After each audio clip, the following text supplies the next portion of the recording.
welcome everyone to another exciting adventure on the energy that surrounds us.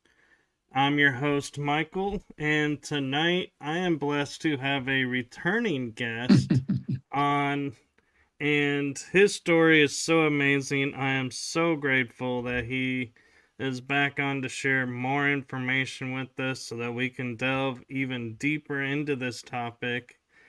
And so I am going to turn it over to my guest, the one, the only Afterlife experience extraordinaire, Regan Forston.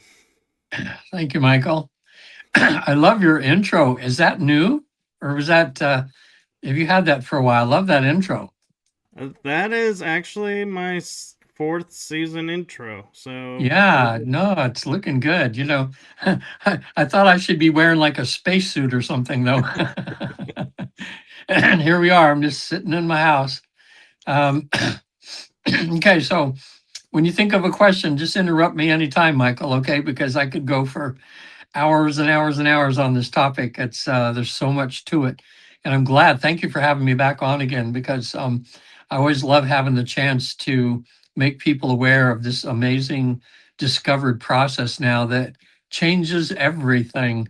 It is so crazy, and it's right in step and right on time with all of the changes we can all feel that's beginning to happen in this world right now. In a sense, so many people are worried, so many people, there's a lot of people afraid, and there's a lot of people that are rejoicing because they can feel that the old ways of doing things in the world are crumbling down, you know. And I get it from so much work from having my clients in heaven on the other side, that what's happening right now is, in a sense, it's what was predicted in the Bible, only it's happening on many, many levels, mostly metaphysical, and some in the physical here, with earthquakes and change, things and wars and all that kind of thing. But it seems like, from what I get from a lot of very highly spiritually knowledgeable people, that we're heading right in, we're down at the bottom and heading upward in a new spiral of a new cycle, a new era, heading towards peace. And where it's more, I'd say more heaven-like as we're beginning on Earth. And we've been through this cycle before, but it's so many thousands of years between cycles. So, we can't have the new kind of come in until the old gets kind of broken down so we can rebuild everything better. Just to give a little background here.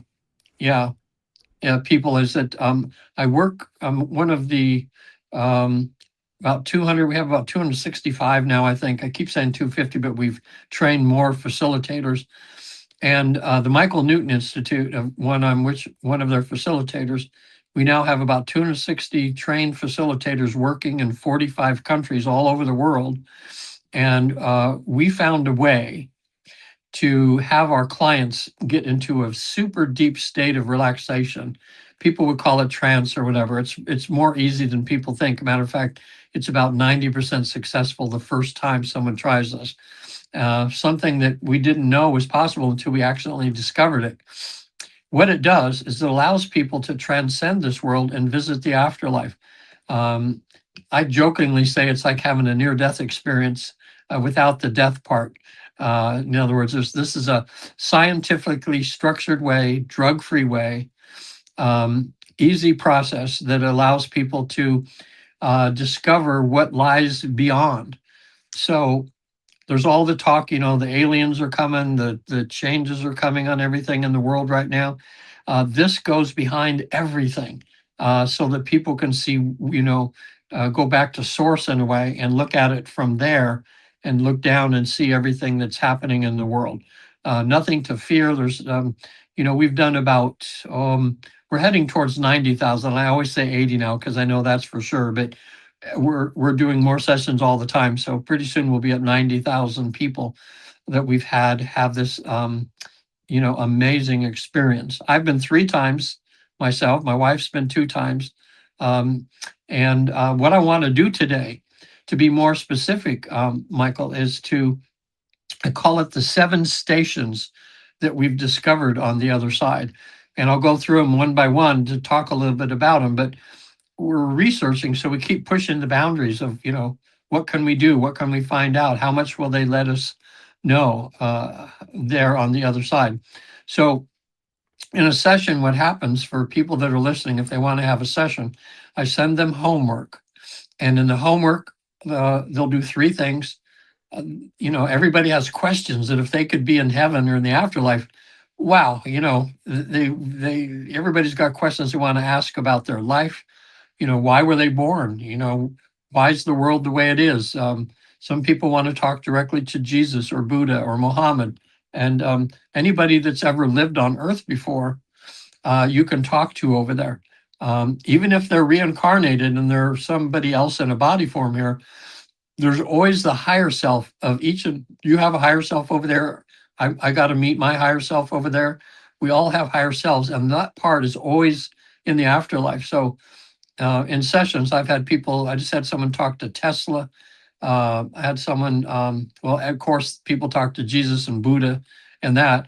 I had two people come to me, which I'll mention when we get to what we call the place of higher learning over there, where they have classrooms and things that teach every imaginable thing you can imagine to inspire people for the arts.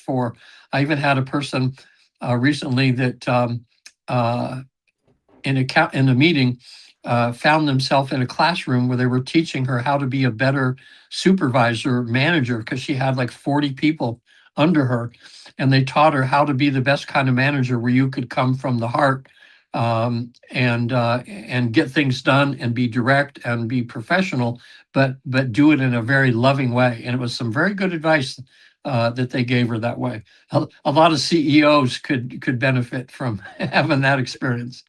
But anyway, so when people have a list of questions, they write a list of people they want to talk to over there. For instance, you can talk to people that have passed on. Like in the times I've been over there, I got to see my mother and my father and my brother, who've all passed on. And it was just cool. It was just like visiting for Thanksgiving or something, seeing how they're doing, and they're just doing great.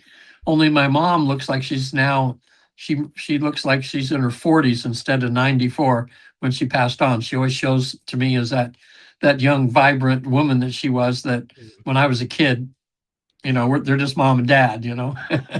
So I have an interesting question about this, and that is, you talk about going back and meeting your relatives that have passed and are on the other side, or their higher self is there. Mm-hmm. How far back in people's genealogy have you been able to go? Like, if Oh, I wanted to talk to, say, someone in BC and be like, what do you have for me? yeah, Is that possible?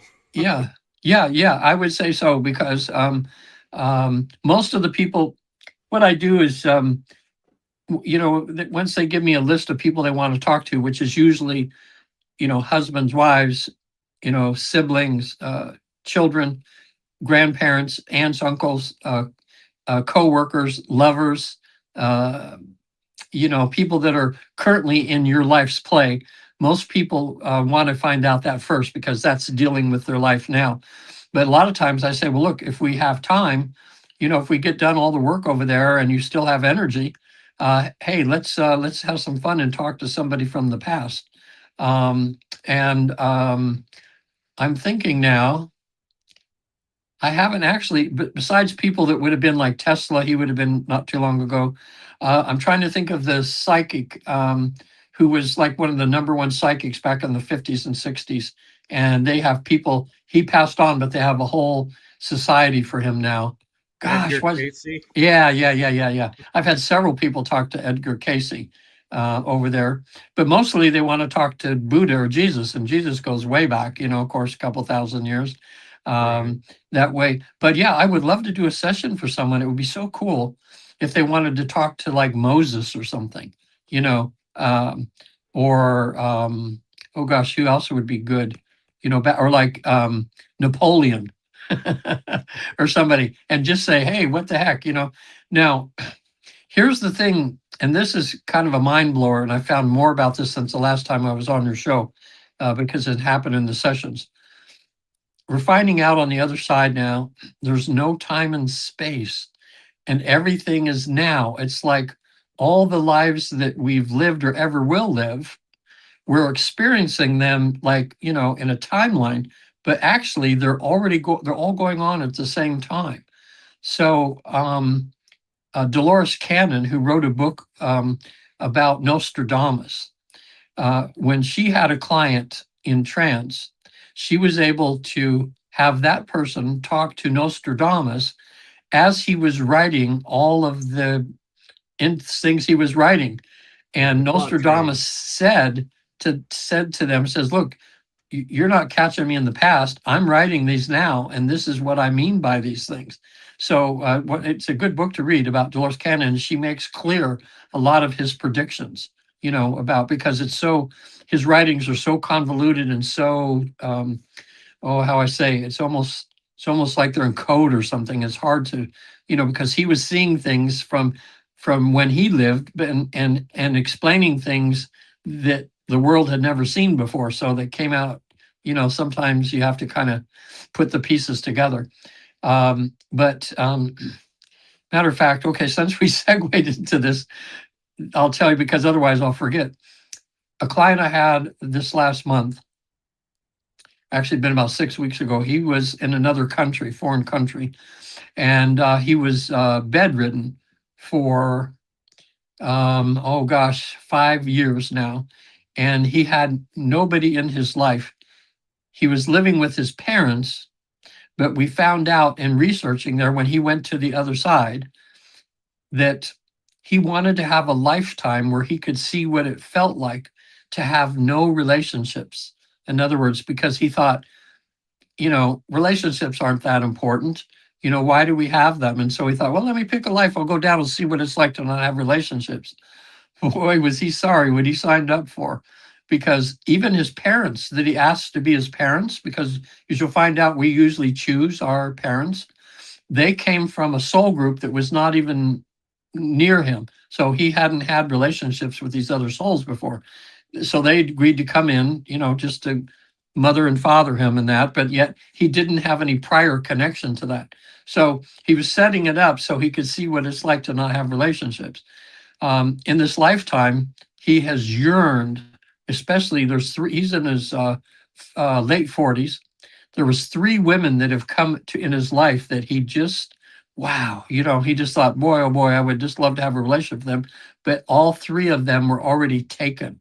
And there were people that were not approachable. So he was like, could see how beautiful these people were and how they would have been a great relationship, but they were not available. So he had this heartbreak in a way that he, just can't, So after COVID, or right during COVID, he got chronic fatigue syndrome so severe that for him to get up and just go to the bathroom, he would get back in bed. It would take him hours and hours to recuperate because he just dragging. So he had one of the most interesting sessions I've done. It's so good to talk about it because so many things happened in the 4 hours that he was in the afterlife. So he's having trouble going into trance, and we're getting some way, and then he gets too much awake and not enough asleep. And finally, in frustration, he says to me, Regan, didn't you tell me I have my higher self? Can't you just ask my higher self to come in and do this? And I thought, okay, never tried that before, but let me see. I said to him, can I want to ask your permission to talk to your higher self. May I have permission? Because you always have to ask the permission. He said, yes. And then immediately out popped his higher self and introduced himself. And the higher self says to me, his mind is so crazy right now. He's bothering me. Can you put him deeper in trance so that I can talk to you about him? And so I called on him, his higher self. I did some deepening techniques. And then the higher self says, good, he's kind of disappearing a little bit because I need to talk to you about him. It was like, it was just so cool. So I'm talking to the higher self, and the higher self tells me, he says, we chose this life, because, we wanted to find out what it was like to not have relationships. And I said, well, how's that going? And he says, he is so miserable, down there. And he's learned a lesson how important it is that God put us to where we have some relationships in our life, because that's where the love, that's where you get a chance to love. That's where a chance you get to be loved. That's where a chance you get to be of service to others and to have other people serve you, and allow them the opportunity to do that. And there's so much beauty in that. And being by yourself is just not where it's at, that way. So then all of a sudden, his body changes or something, and out comes a voice of somebody else. And I'm going, I says, is that you, higher self, or is this somebody else? He says, no, this is me. And I said, well, who are you? And it was another part of him that was living concurrently in another life on another planet. And it was a female, and it was from what she called a feline planet. Oh, okay. So now I'm talking to the higher self, and now I'm talking to another part of him that's living in a current life the same time as he's living one now, on a planet where they call it a feline, because the beings there, they can walk on twos or fours, but they have feline characters, but they're highly evolved spiritually. So I asked, I don't know, boy, at the age I'm getting now, I forget her name, but I said, well, why did you come to this session? She said, well, I could see that part of myself, which is him, was having a lot of difficulty physically and emotionally and spiritually. And since I'm more advanced, I wanted to come into the session to kind of give my 2 cents worth to help him. So now that happens. Okay. So then I'm doing that for a little while. And I said, well, while I'm talking to the 3 of you now, we're getting lost here a little bit, and he needs to be healed from this illness that he has, or needs to get some perspective there. I says, can we ask a healer to show up too? And the higher self says, yeah, I'll bring in a healer. So now a healer named Zen shows up. So now I got 4. There's him, who's kind of in the background right now, his higher self, the feline from another planet, and the healer that's there. So Zen says, boy, he's got himself in a predicament here. And I'm going to do a body scan for him and kind of work on him a little bit, see if we can help. But I asked Zen, well, is it true that he's kind of put him in this position? He planned this whole thing? And Zen says, yeah, he did. And Zen says, you know what? I think he's learned his lesson. He's learned how important relationships are. So you know what? Zen says, I'm going to be working on him for an hour or so. So you go talk to the higher self and whatever, and I will be in the background doing some healing. Okay. So then I started asking questions to the higher self, and this will bring in another station now. Okay. This station is called the life selection station. We have discovered, and some of my clients experience this, where they can go back and see how they chose their life. And everybody, it's very similar. Everybody describes the life selection place very similar. It's kind of like being in an IMAX theater, and you're sitting there, and there's different screens up there, and they're looking at possible lives that they could have. And since everything is in the now, in other words, they'll see a thing of a man walking down the street in New York City, and they'll think, oh yeah, okay, if I had that body and that's the thing and what I want to learn, I think that would be a good selection, or, in his case. So I asked the higher self, I said, well, if you hadn't chosen this life as the man who's sick right now, let's just call him, just for his, privacy here, I'll call him Walter. Okay. So if you weren't going to be Walter, what were your other choices? And the higher self thinks for a minute and says, well, I could have been a young girl who was going to have a bad accident and be paralyzed from the waist down. And I would have had to, be by myself and not be able to move around and everything for the rest of my life. Or, he says, I had another choice. I could have been a soldier. Same result, paralyzed, But instead, I chose Walter because I was hoping that he could learn his lesson and not have to spend his whole life being in a wheelchair, but it could sometime be healed, and still learn the lesson. And I said, oh, that's very interesting, So then I said, okay, Zen, are you there? And And Zen says, yeah, I'm still working now. What do you want? And I says, um, my client really hopes to be healed today. Can you do that? And then Zen says, he says, well, okay, we feel he's learned his lesson, so he's going to get better. And I'm starting the healing process in his body, but it's going to take a couple of years for him. He's still going to be in bed for a couple of years, but he's going to gradually get better because he still needs to integrate what he's learned and really be prepared to decide whether he's going to have some relationships in his lifetime. Afterwards, when I talked to Walter, and Walter goes, oh man, I'm so glad that I can see there's an end to this.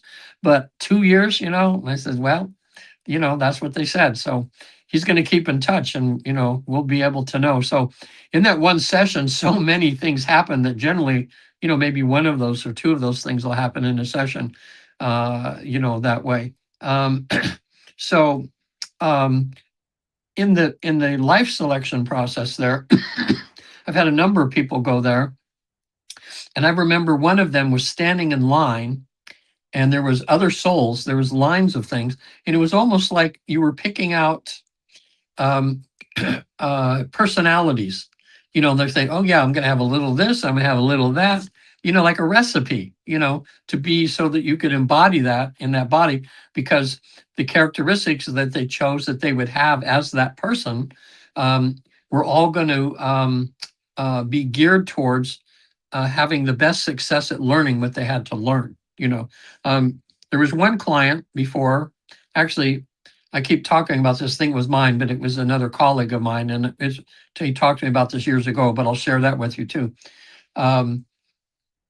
This client wanted to be a writer. So he picked a lifetime, one of his lifetimes where his family would be rich. He wouldn't have to work. He could just live off of mom and dad, and he came down in that body, but he got sidetracked, all that money and stuff. He got into sex and drugs and he just couldn't, and never became a writer because he just could do anything he wanted to do.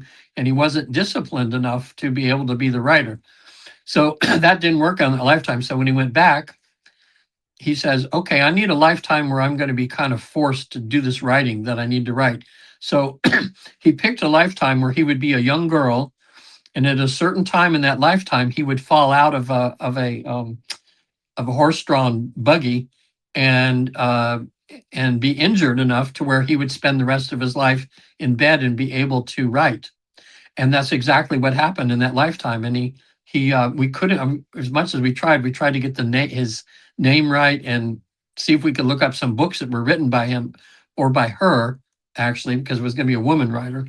But he said in that lifetime, he was successful. He was able to deepen and learn so much about soul, about people, about how things go through writing. So it's interesting how souls and how we choose the lives that we want to live.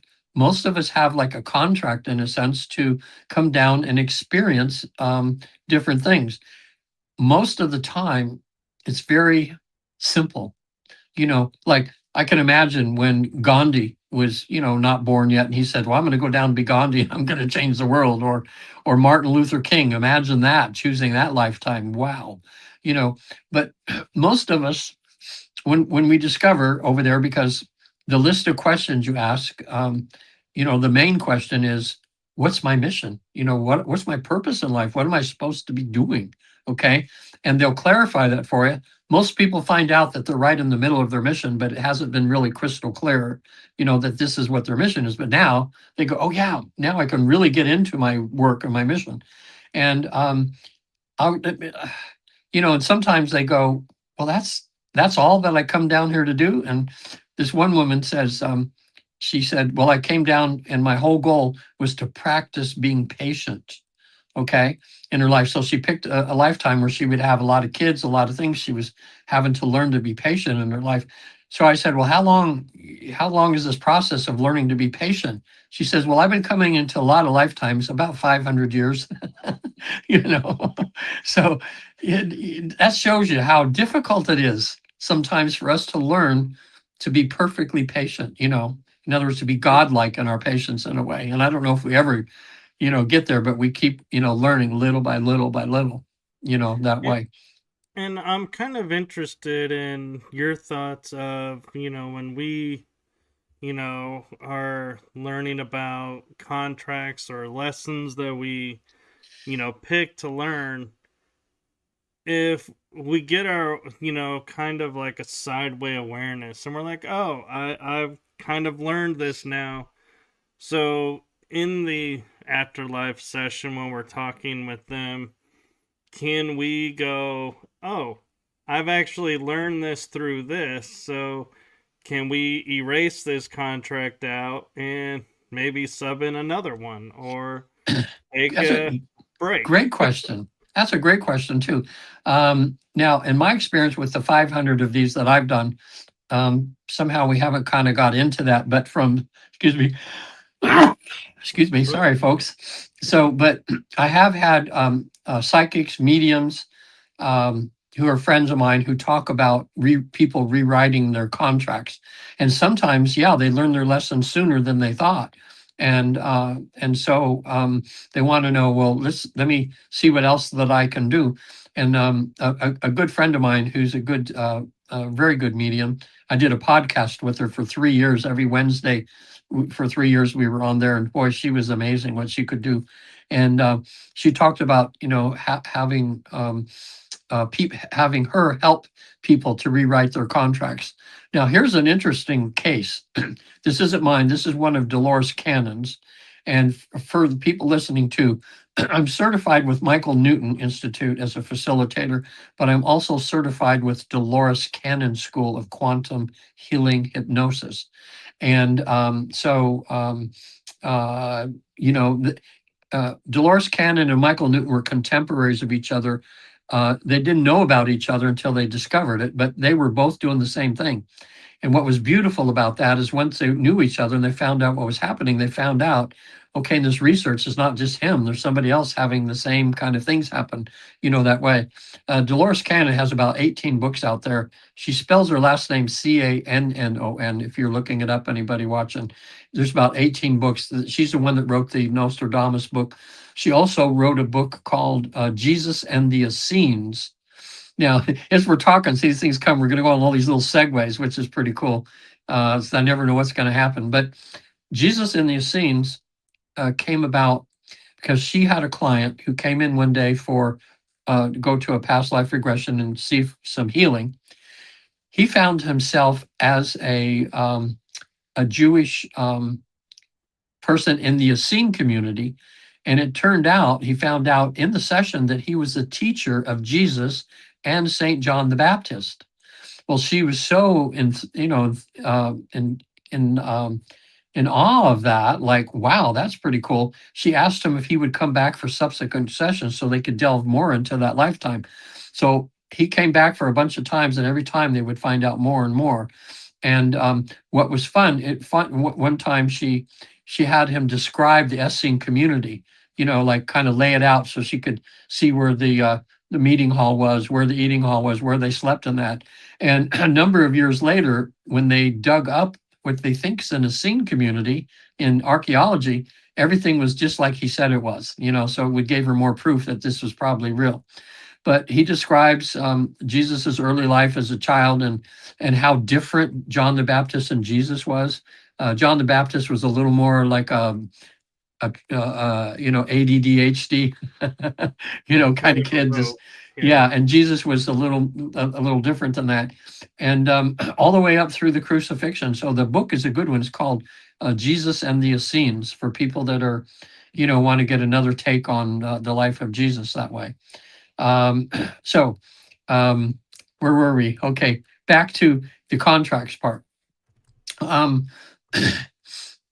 There was one case also that Dolores had where she found out in the session that the person who came in for the session now was actually not the original soul that was in that body. And what we came to find out was prior to coming into this life, the person who came to her for the session had made an agreement with another soul that because the other soul said, I'm going to go down, I need to learn some things, but it's only going to take me a number of years and then I'm going to be done. And I don't want to commit suicide or something, and I don't want to waste the body. So she asked around and up in heaven, is there anybody else who wants to come in and take over my body to have some things to learn? Another soul made the agreement. So what happened was, at a certain point, when she was a young adult, at nighttime, her soul left the body and the other soul jumped in her body. Now that raises a whole ton of questions, which I don't know that, how that worked out. The therapist would probably know more information, but it just shows how souls can, come and go, from the body, and that they didn't want to waste, a perfectly good body, and another soul could make use of that to learn something. So that's just another variation of things. So moving on from the place of life selection, the majority of my sessions, there's three places that it almost always happens in a session, and they're the three big sessions. I mean, the three most important ones. The first is a place of rejuvenation. So we'll call that station the rejuvenation session. And that happens right after okay, let me back up here. To get to the afterlife, we have found out that the easiest way is to have them go into this deep state of relaxation, which is, again, very easy to do. Like I say, about 90% successful. People think that it's like real hard, but there's nothing they have to learn, because everybody is in the same state that they are when they go to the afterlife 2 times a day. Just as you're falling asleep, just at that moment, just a few seconds before you fall asleep, and the first few seconds as you wake up in the morning, where you're kind of in a dream, but you're aware that you're waking up. Okay. What I do is I have them relax to the point where if I wasn't communicating with them, they would just fall asleep. Okay. So that's what we're able to kind of keep them in that state. And once in a while, they do fall asleep a little bit, and I'll know that because they'll stop communicating with me. So I'll tap them on the shoulder and I'll say, can you hear me? Can you hear me? And when they nod their head, then I get them right back to that state. Well, we found out that's where the magic happens, Michael. It's like everybody, when they're in that state, they can easily access past lives and all the things that they've ever been before. So to get to the afterlife, once we get them on the verge of there, I have them direct themselves to a past life, which either their deep subconscious chooses, or the higher self, or an angel or someone. It's generally a life that when they go back to it, they can feel some kind of similarity or some kind of connection in a way. So it'll mean something to them. So they go back to this past life. We go through a few scenarios or a few scenes of memories they have there, but we want to get them to their death scene. So finally, I say, okay, now let's go to the last few minutes of your life as that person, and let's see what's happening. Most of the people, I would say 80%, are in beds and they're just old and dying, or they have influenza or some sort of breathing thing, black plague or something like this. And the other 20%, hung, shot, stabbed, drowned, all the other ways that you can die.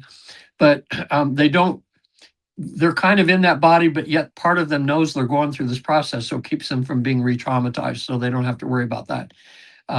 In a few cases, they're so into that body that it feels like they're going to be experiencing it again, but we're trained at that point to give them a choice. I can see on their face if they're starting to go, like something scary is happening. I'll say, okay, now quick, make a choice. You can experience it just like you are, or you can watch it from outside your body. And most people choose to kind of watch it like on a movie screen, and they're telling me, what's happening to their body, or what's, how they're dying. Anyway, we're at their funeral, or how their body's disposed of. When they feel they're done, and they've sometimes they want to stay around a little bit to let people know energetically that they're okay, like to get themselves in people's dreams, or make the lights flash on and off in their house, or have a bird land on their head, or something where people know, oh my God, that's my dad. He's telling me he's okay. That's a common way that they get through to us from the other side. Anyway, when I say, are you finished now? Are you ready to go home? And they go, yes. And so I'll say, okay, now you have this memory. Let's find out what happened when you left that body. I want you to rise up above the earth a little bit. And when I count to 3, you'll be at the time and place where there was a guy, your guide was there, or someone to greet you to, escort you back home. So I'll go 1, 2, 3, and then they'll go, oh my gosh.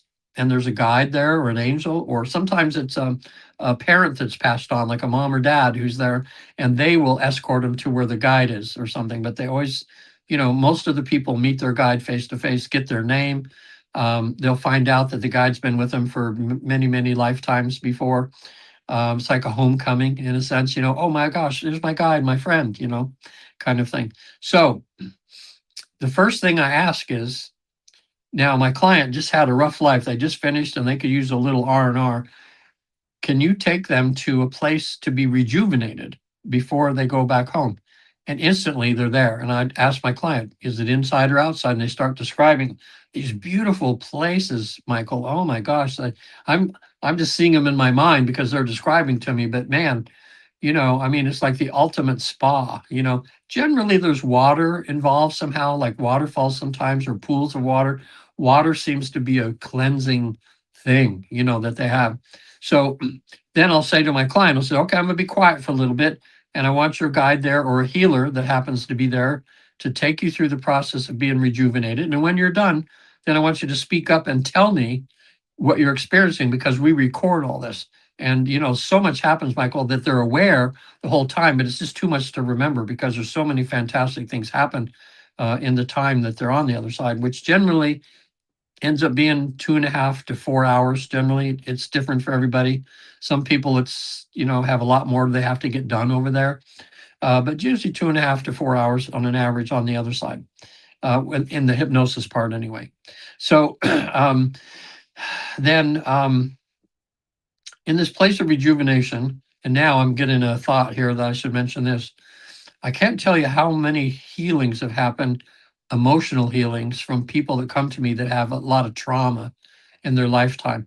I'm surprised, Michael, how many of us have experienced in our lifetime some sort of trauma. And we have from either, I call it little PTSD or big PTSD.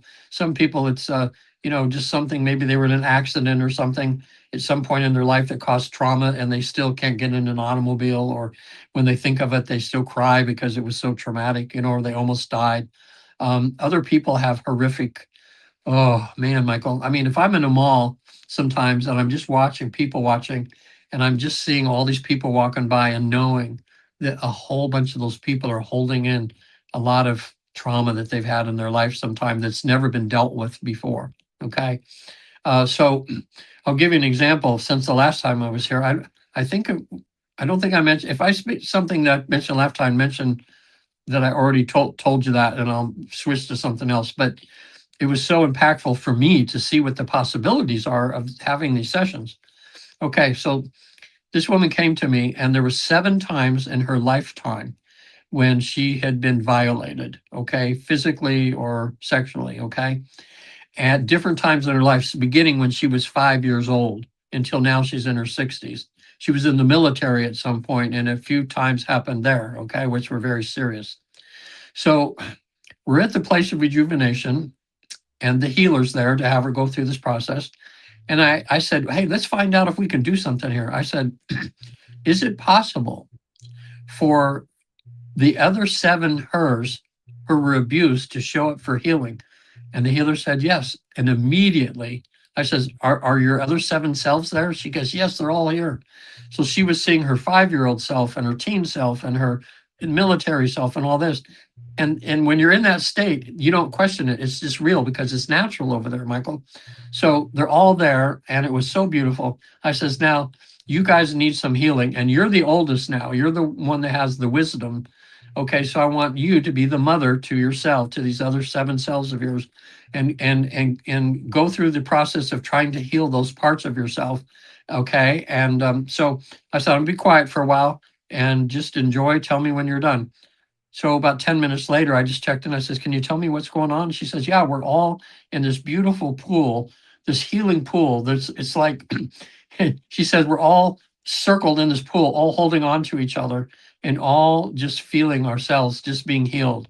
And we're talking like we're sisters, and stuff. And she's saying, well, just wait till you get older. You're going to go through this. It's going to be good. But anyway, After that, after the session, my client was just telling me like she felt like a tank was lifted off to her, all this emotion she'd been carrying, for all these times when she'd been abused and hurt in her lifetime.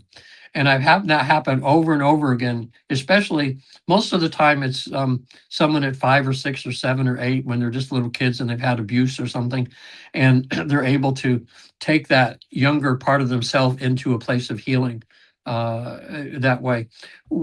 One of my clients, it was about some violence that had happened to her. She goes in the place of rejuvenation. It was very serious. This incident she went through, it was way up there on the scale of 1 to 10. It was really bad. So I thought, let's see if we can push this a little further. So when she came out of the place of rejuvenation, I said, ask your guide there if you can do some additional really deep healing that you really, really need.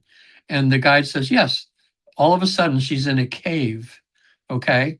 And it's like a cocoon or something. She's very comfortable. He says, it's like I'm really healing. It's very great inside here in the cave. And all of a sudden she's looking at her arms and hands, and like blackness, steam is just coming out of her body. And it was all of that pain, all of that, all of the PTSD she had. And it was shooting out, going out the cave, the entrance to the cave. So when she says, I feel so much better now. I says, okay, let's go out to the cave and talk to your guide.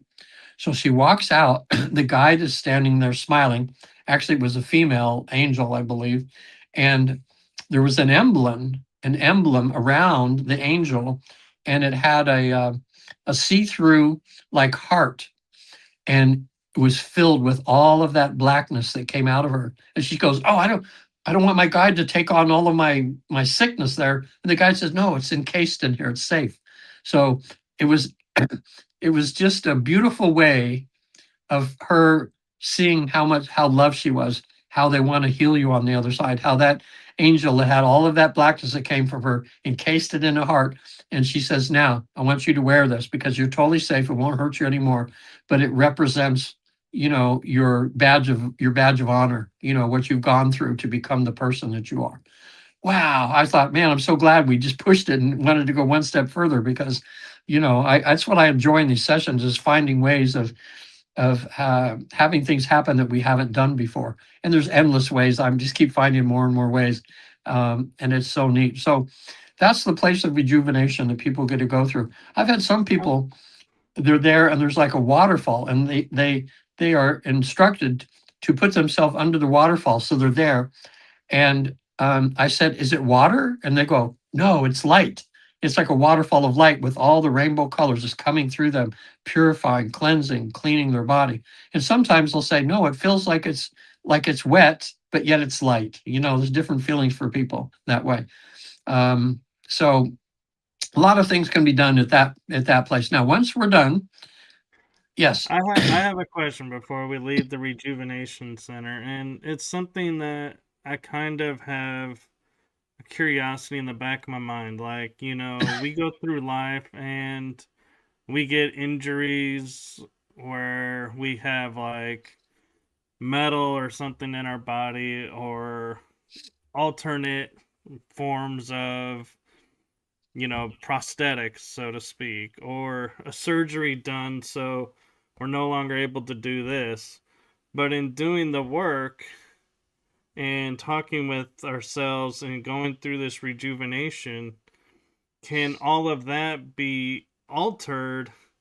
And I'm not saying like you wake up with a new leg, Oh, instead I'd of a love to see prosthetic, that. but I'm more referring to is, let's say, someone, because of a trauma that happened to them, no longer can have kids. Well, they cleared that out. Yeah. Now, can the body regenerate itself and go, hey, you know what? If you want to have kids, it's now on the Now table. possible. I haven't experienced that with any of my clients, but um, some of Dolores Cannon's books have some I mean, oh my God, amazing people that right in the session, had just became healed or something happened. Um, in the last 4 or 5 years that I've incorporated, because what I do is I blend the QHHT, which is Dolores Cannon School, I blend it with the Michael Newton one. And that's when, now actually, since I talked to you last time, I have switched from having the healer for physical things show up at the council, and I've been having him show up at this place of rejuvenation because it seems more appropriate. So, for instance, someone gets their emotional things kind of taken care of, but now we have some physical issues to take care of. So I will ask then my client, I'll say, can I have permission to talk to your higher self? So the higher self comes out when they give me permission, and I say, now, higher self, I know that you have the ability to do a body scan and do some healing. Would you like to do that, or would you like to have a healer? Would you furnish a healer for us to come? Most of the time, the higher self says, I'll bring in a healer. And then and a few seconds later, I say to my client, what's the healer look like? And they'll describe, sometimes it's a ball of beautiful energy and they just know it's another being. And sometimes they look just like you and I, I mean, just people, that way. We'll get their name. First thing that we do, I'll say, well, we have a list of things here we want to address that my client has. The first thing we want to ask, and we'll say, okay, she has this problem with this. Can you tell her why she has the illness? That's the biggest thing that happens generally, and almost always happens, where people find out, in a sense, how they've made themselves sick. Okay. Most of the time, our illnesses and things are caused from us being imperfect human beings. We still hold hatred in our heart. We're not forgiving people that we need to forgive. The biggest thing that causes people's illness of all the things is not enough self-love. They'll say, the client needs to really work on that. They need to realize that they're an immortal being. They're perfectly imperfect in God's eyes. And it doesn't matter what kind of things they've screwed up in their life or what they've done, that they're beautiful souls, and they need to look in the mirror and be able to tell themselves that, I love you, you're perfectly imperfect. And they're saying a lot of the times they'll give them a formula for healing themselves. It usually has to do with more self-love.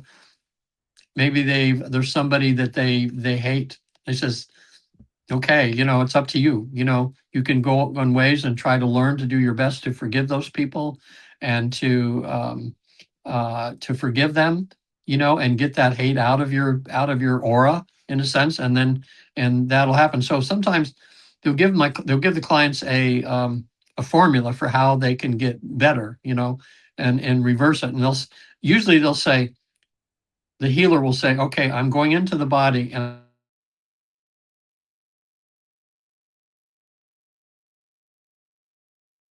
and then they'll say, but it won't take effect unless you do the work that you have to do. Now, 2 times though, I've had people healed right in front of my eyes, and Michael, I swear, it's just the the hair stands up on my thing just watching it happen. One was a woman. She came in with a cane. She had a frozen hip. She was in her 60s. She was just about to retire from her 40 years working for some firm, and we found out from the healer. The healer said she has created this frozen hip because she's afraid to move forward in retirement. She's stuck. Her mind is so crazy because she doesn't want to move forward, realizing that these people she's known for 40 years, that's her family.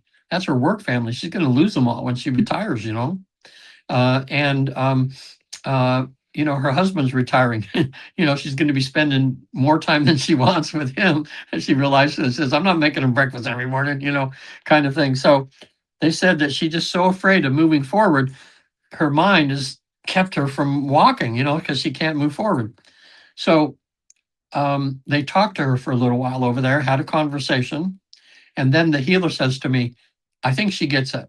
I think we've shown her that, from what she senses, she's going to have a wonderful retirement. It's going to work out okay. There's nothing she needs to fear. And the healer says, I think she's got it. And I said, okay, now can she be healed then? And the healer said, yes. So instantly, oh boy, she's right on my couch there. She starts moving around and a big old loud pop, and her hip popped right back in place. Shocked her as much as it did me. So she was able to walk out without a cane. Another client was 84 and had rectal cancer, stage 4. Okay. What they did was they went in and they said, okay, we've begun the healing. We really think that, you don't have too much to do you can, be here for many more years and stuff. And so every year now she must be like 89 now or something. She sends me a text. She says, I'm still here, Regan. The doctor said she'd be dead 5 years ago. She's still here.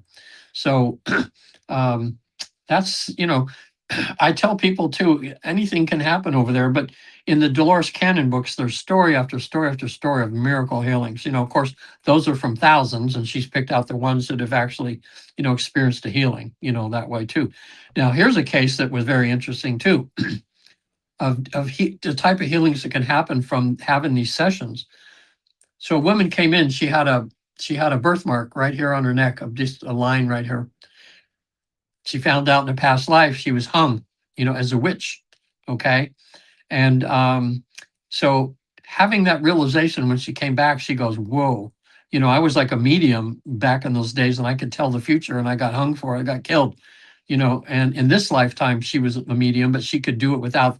And that's what's great about the mediums now. They can just be who they are. They don't have to worry about putting in insane, before then they put people in insane asylums. They would kill them. They would, think they were the devil or something, because they could seeing.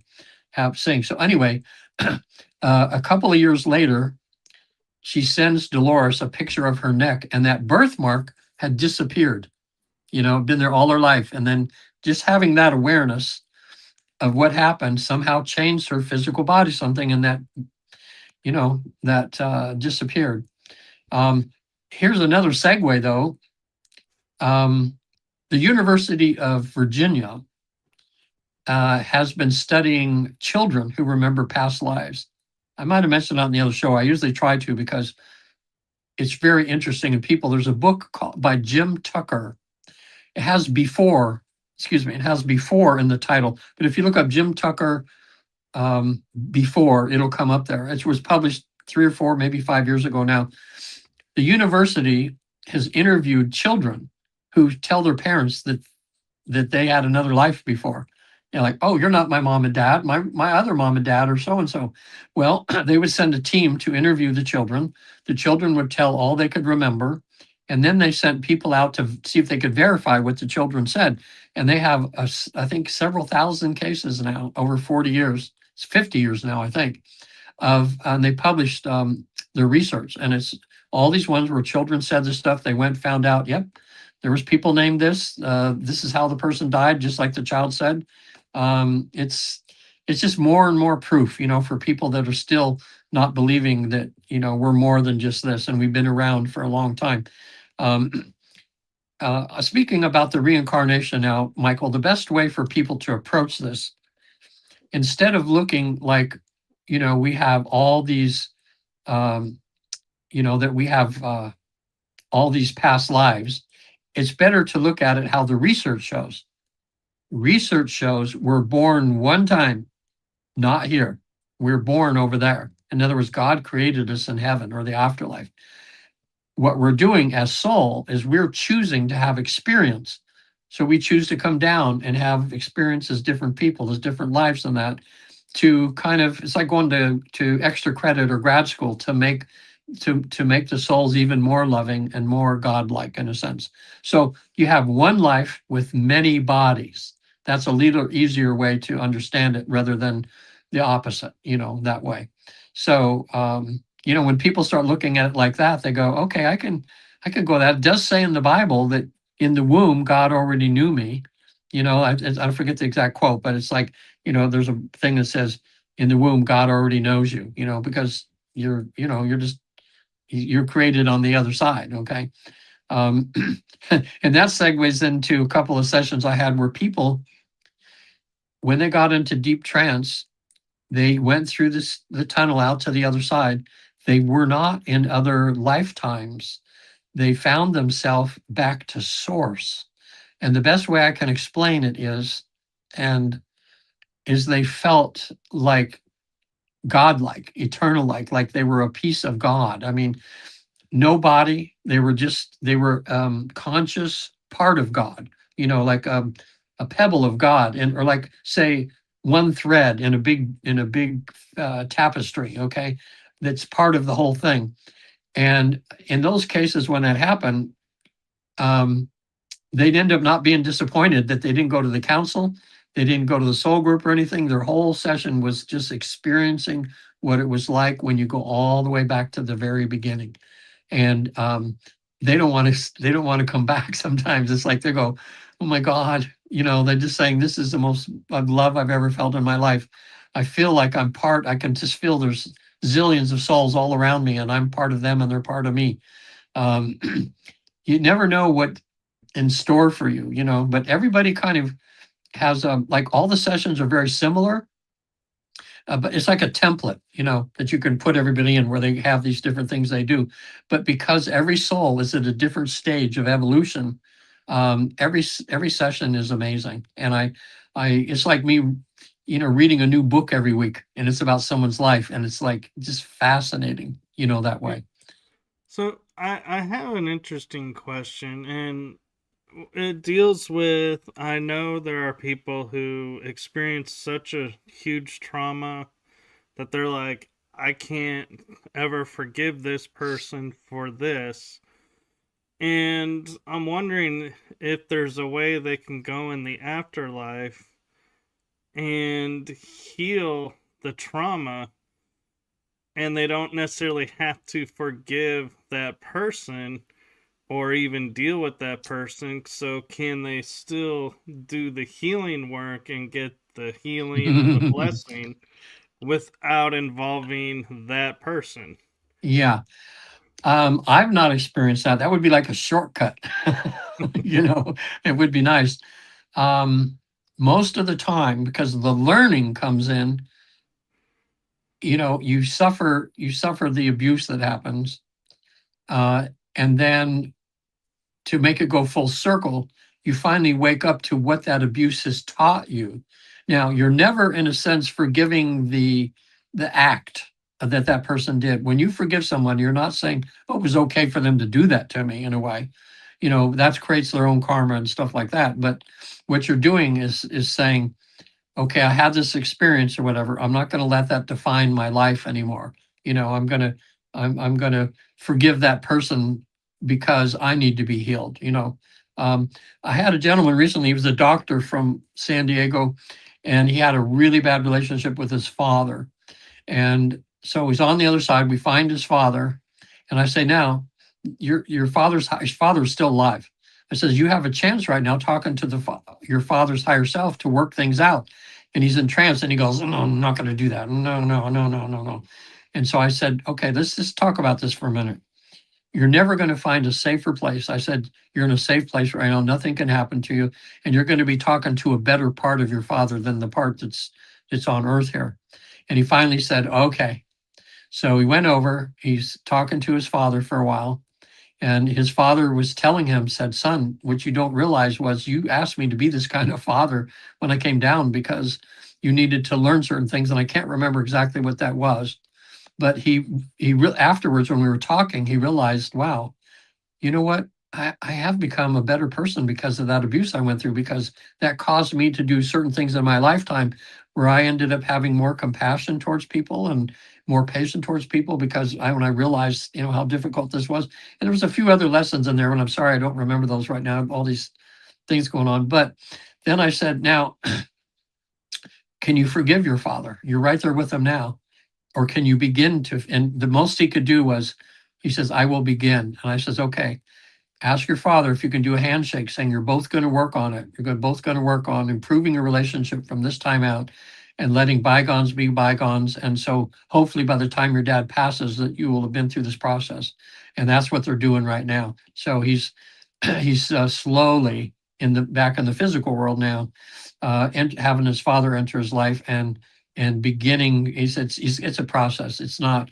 I told him. He says, gosh, there's still times, man, when I just, you know, and but I'm learning, getting there. So he's a work in progress. So, but that's a good question, and I'm not saying that it can't happen. There might be cases when that happens, but I've not experienced that before. Yeah. Boy, you know, our I only lives. ask because I know there are some people who are like, yeah, I don't think this, I could ever be healed from this because I don't want to do this. And so I was thinking if they could hear there is a way around that, then more people may go, oh, well, then let me start this healing process. And, Yeah. Well, you they should have know, a session. Yeah, if they had a session with me, Michael, we could because when I get them into trance and get them away from their physical mind in a way to their deeper self, okay, they're more able to see things from a higher perspective, and they can see the possibilities that can happen. So just like this man, this doctor I was talking about, it would be a great way. It would be a great way to uh, to begin the process of doing that. Um, so anyway, so yeah, I would say that they could do that. One session I had too was with a woman who had a father who was very, he wasn't physically or sexually or anything abusive to her, but he never ever held her. He never told her once that he loved her. He was just always there, and he was very strict, like a sergeant. Do this, do that all the time. And so she was always wanting to feel that something from her father, but she never did. She was beginning, and she was in her 60s. Excuse me, she was in her 40s. Her dad was in the 60s, and they were just beginning on the phone and everything to have some meaningful conversations. The father dies of a heart attack. So reason she came to me, and she says, I'm just beginning, and now I still don't have my father. So we went in a round. Oh, this is a very interesting session. I've never had another one just like this before, but it was almost like a movie. So we get her into trance. She's out of her body. She goes to the past life, passes away. We get to the afterlife, and we're talking to the guide, and we're saying, well, main thing she's here, she wants to find her father that passed away. So all of a sudden, she finds herself on this platform. It was like the way she described it was like a railway platform where everybody's waiting for the train to come. And everybody there had brown robes on, like monk robes, okay? So she starts going between the people, and she goes, does anybody know where my dad is? Blah, blah, blah. So a soul came up to her and said, well, he's not here. Maybe he's further up. So all of a sudden she rises up above that. She's on another place, almost identical, but everybody's wearing blue robes. Okay, this is interesting. So now we said, we're looking for her father. Is he here? And they said, no, he's not here, but maybe this way. So I said, okay, let's lift up above that, because she's in heaven. So she rises up above that. All of a sudden, she sees this door that's opening up. It's just a door, like, in midair, but it was kind of opening up. And I said, let's go and see what's on the other side of the door. So she floats her soul through this door, and then she starts crying. I said, what's on? She goes, there's my dad. There's my dad, and I don't understand what's happening. And I said, why? What's your father doing? She said, he's smiling at me. She'd never felt a smile that love from her dad ever. And here she sees her dad up there. Her human self now can't, this doesn't seem right. My dad's smiling at me. He never smiled at me before. I said, that's your dad. That's your higher self. That's just him back in soul. I said, you are going to have a great reunion with dad. I want you to kind of float over to him a little bit and just start having a conversation. I'm going to be quiet. I'll be in the background for a while. I want you to speak to dad and ask him some of the things, like, why was he that kind of father to you? Why did you have to endure that and not having a father that way? So anyway, I'm quiet for a little while, and she starts talking. She goes, oh my God, he's holding me right now. And I said, yeah, I said, this is your real dad.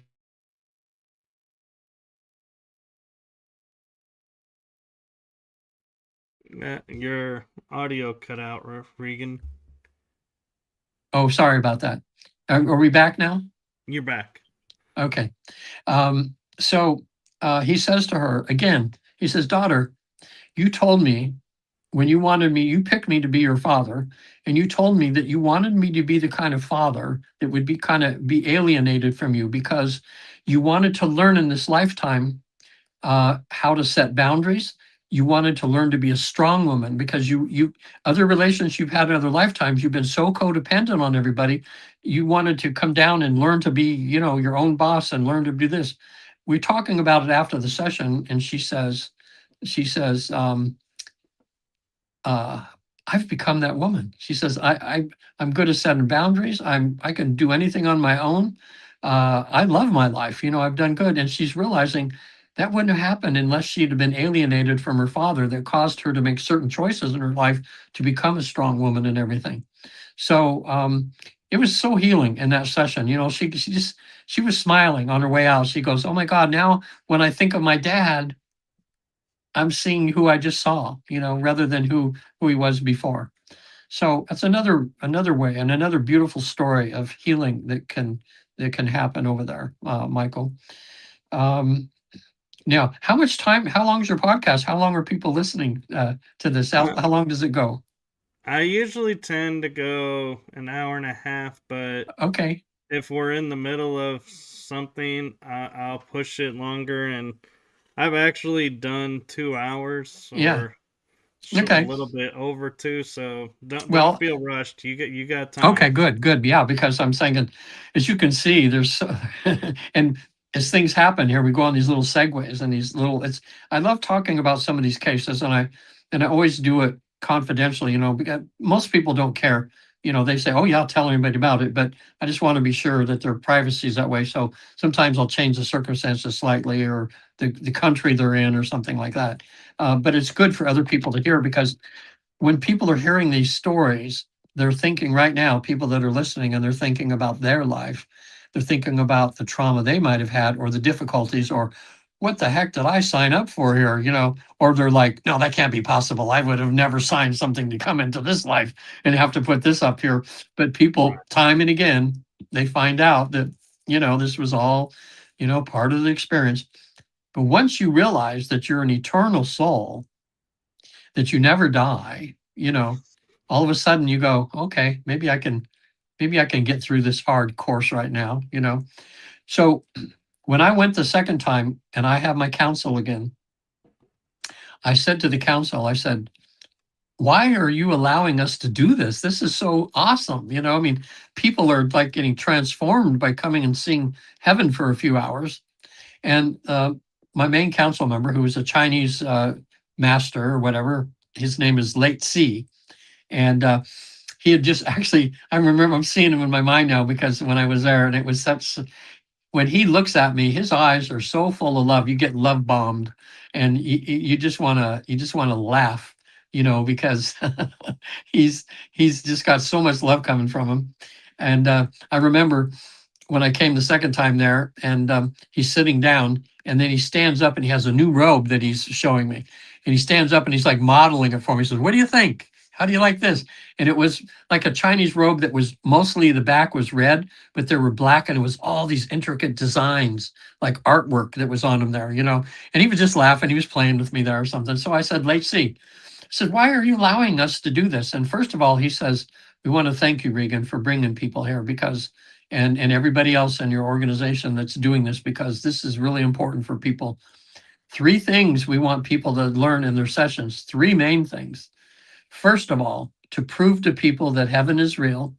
Second of all, to prove that their life is not a mistake, that they are down in this body and having experience for a reason." Okay. And the third thing is that them to realize that they are never alone. Okay. You always have people from the other side watching over you, guiding you, trying to guide you along the way. Um, there's a spiritual law of non-interference, in a sense, in the fact that, they can't, most of the time, it's like, until people become aware and open their side spiritually, you're missing about 90% of your intuition you're not acting on, because that's where you're getting the soul knowledge that you need to do something, and then you don't do it, or you even miss it altogether because you're just not aware. Once people open up, like I've had people write me years later, and they'll just talking about how they've become like psychic in a way, because once you open and crack open and the light starts coming in from the other side, after these sessions, you're forever shifted onto a better path. And so for some people, these sessions, it just transformed their lives immediately. For most people, it takes them years to slowly integrate little by little everything that they've learned in this one session they go through. But they can constantly feel how they're being molded and shaped. They find out that they're listening to their inner voice more, and following that.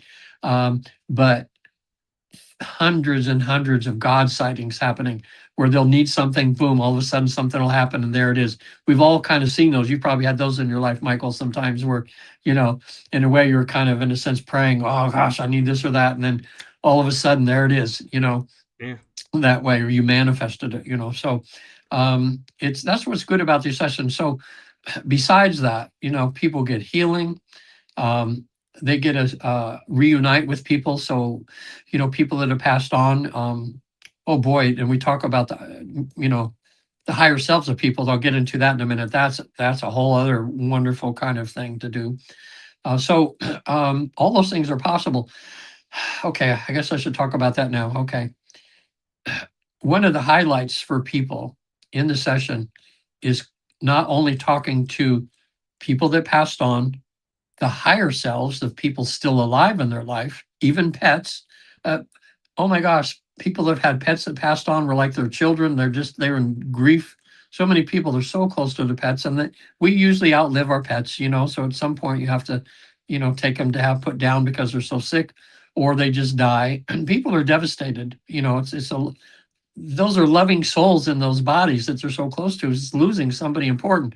On the other side, every single time people have requested to talk to their pets that have passed on. I haven't had one where they didn't show up. They always show up. And I love that part of the routine, the thing, because people are crying sometimes. They're just like, oh my God, they're jumping all over me, and they're talking to them. Oh my gosh. Recently, I had a woman, she had two pets right now, two dogs. She loves them like her kids. And so I said, well, let's talk to them. So they showed up, and so I said, well, ask them how you're being. How are you? Are they love you being their mom? How's their food? They like the food you're treating them. And then the one dog comes up to her and says, Mom, you're giving him too much attention and not me enough lap time, and she's in trance and she goes, oh God, that's so true. I'm just favoring the other one a little bit. So afterwards, she said, I'm going right home and I'm putting him on my lap, and everything. So that's really good too. So that's, anyway, segued into that. Pets are an important thing for some people in the sessions. So at some point, I asked to talk to the higher self. The higher self comes out. Sometimes at the place of rejuvenation, we do this, but more than likely, sometimes it happens at the council and we get their questions answered. And then I say, now that they've got their questions answered about their life, can I speak directly to your higher self? Higher self comes out and they'll say, now to the higher self, I said, am I talking to the higher self? Yes. Okay, good. And then I'll say, you had a plan. You had a contract to come down and accomplish certain things. Can you tell the lower self right now, which is going to hear this on the recording and hear it now, how's he doing? Is he on track? Or has he kind of slid off the wagon a little bit, needs to get back on? When people listen to the recording, it's hilarious sometimes because the higher self is like reading the riot act. It's like, he's doing pretty good here, but you know what? His diet is horrible. If he's going to take care of that physical body, he needs to change his diet. I mean, and like now, and he's not exercising enough. That he needs to get to the gym, because if he's going to accomplish his mission, he's got to get that body healthy. And people listen to that and they go, oh my gosh, that's my higher self chewing me out, but it's all done in love. It's all done in love and light, that way. So now, um, I asked the higher self, I said, can you give him some advice? The council's given him some advice. What would you like to see him or her do, in the remaining years that they have left? And the higher self will be talking and it, well, you probably should take another class on this and learn this, he still needs to forgive Uncle Michael for, that awful thing that happened. He's got this stuff to do. So you can get a lot of help from the higher self that way. But what I really like to do now, as I say, I want this to be so impactful. So when they come out of this session, they really feel that this really, really happened, because some people go, well, was it my imagination or what's happening? I don't know how this could be happening. I says, I want you to step in front of your lower self here so the lower self can see what you look like and describe the higher self. So the higher self steps in front of him, and I'll ask my client, what do you look like? Oh boy, it's so cool. Sometimes they see themselves like in body form like this, usually younger, healthier, more vibrant, but a lot of times what they're seeing is themselves as soul.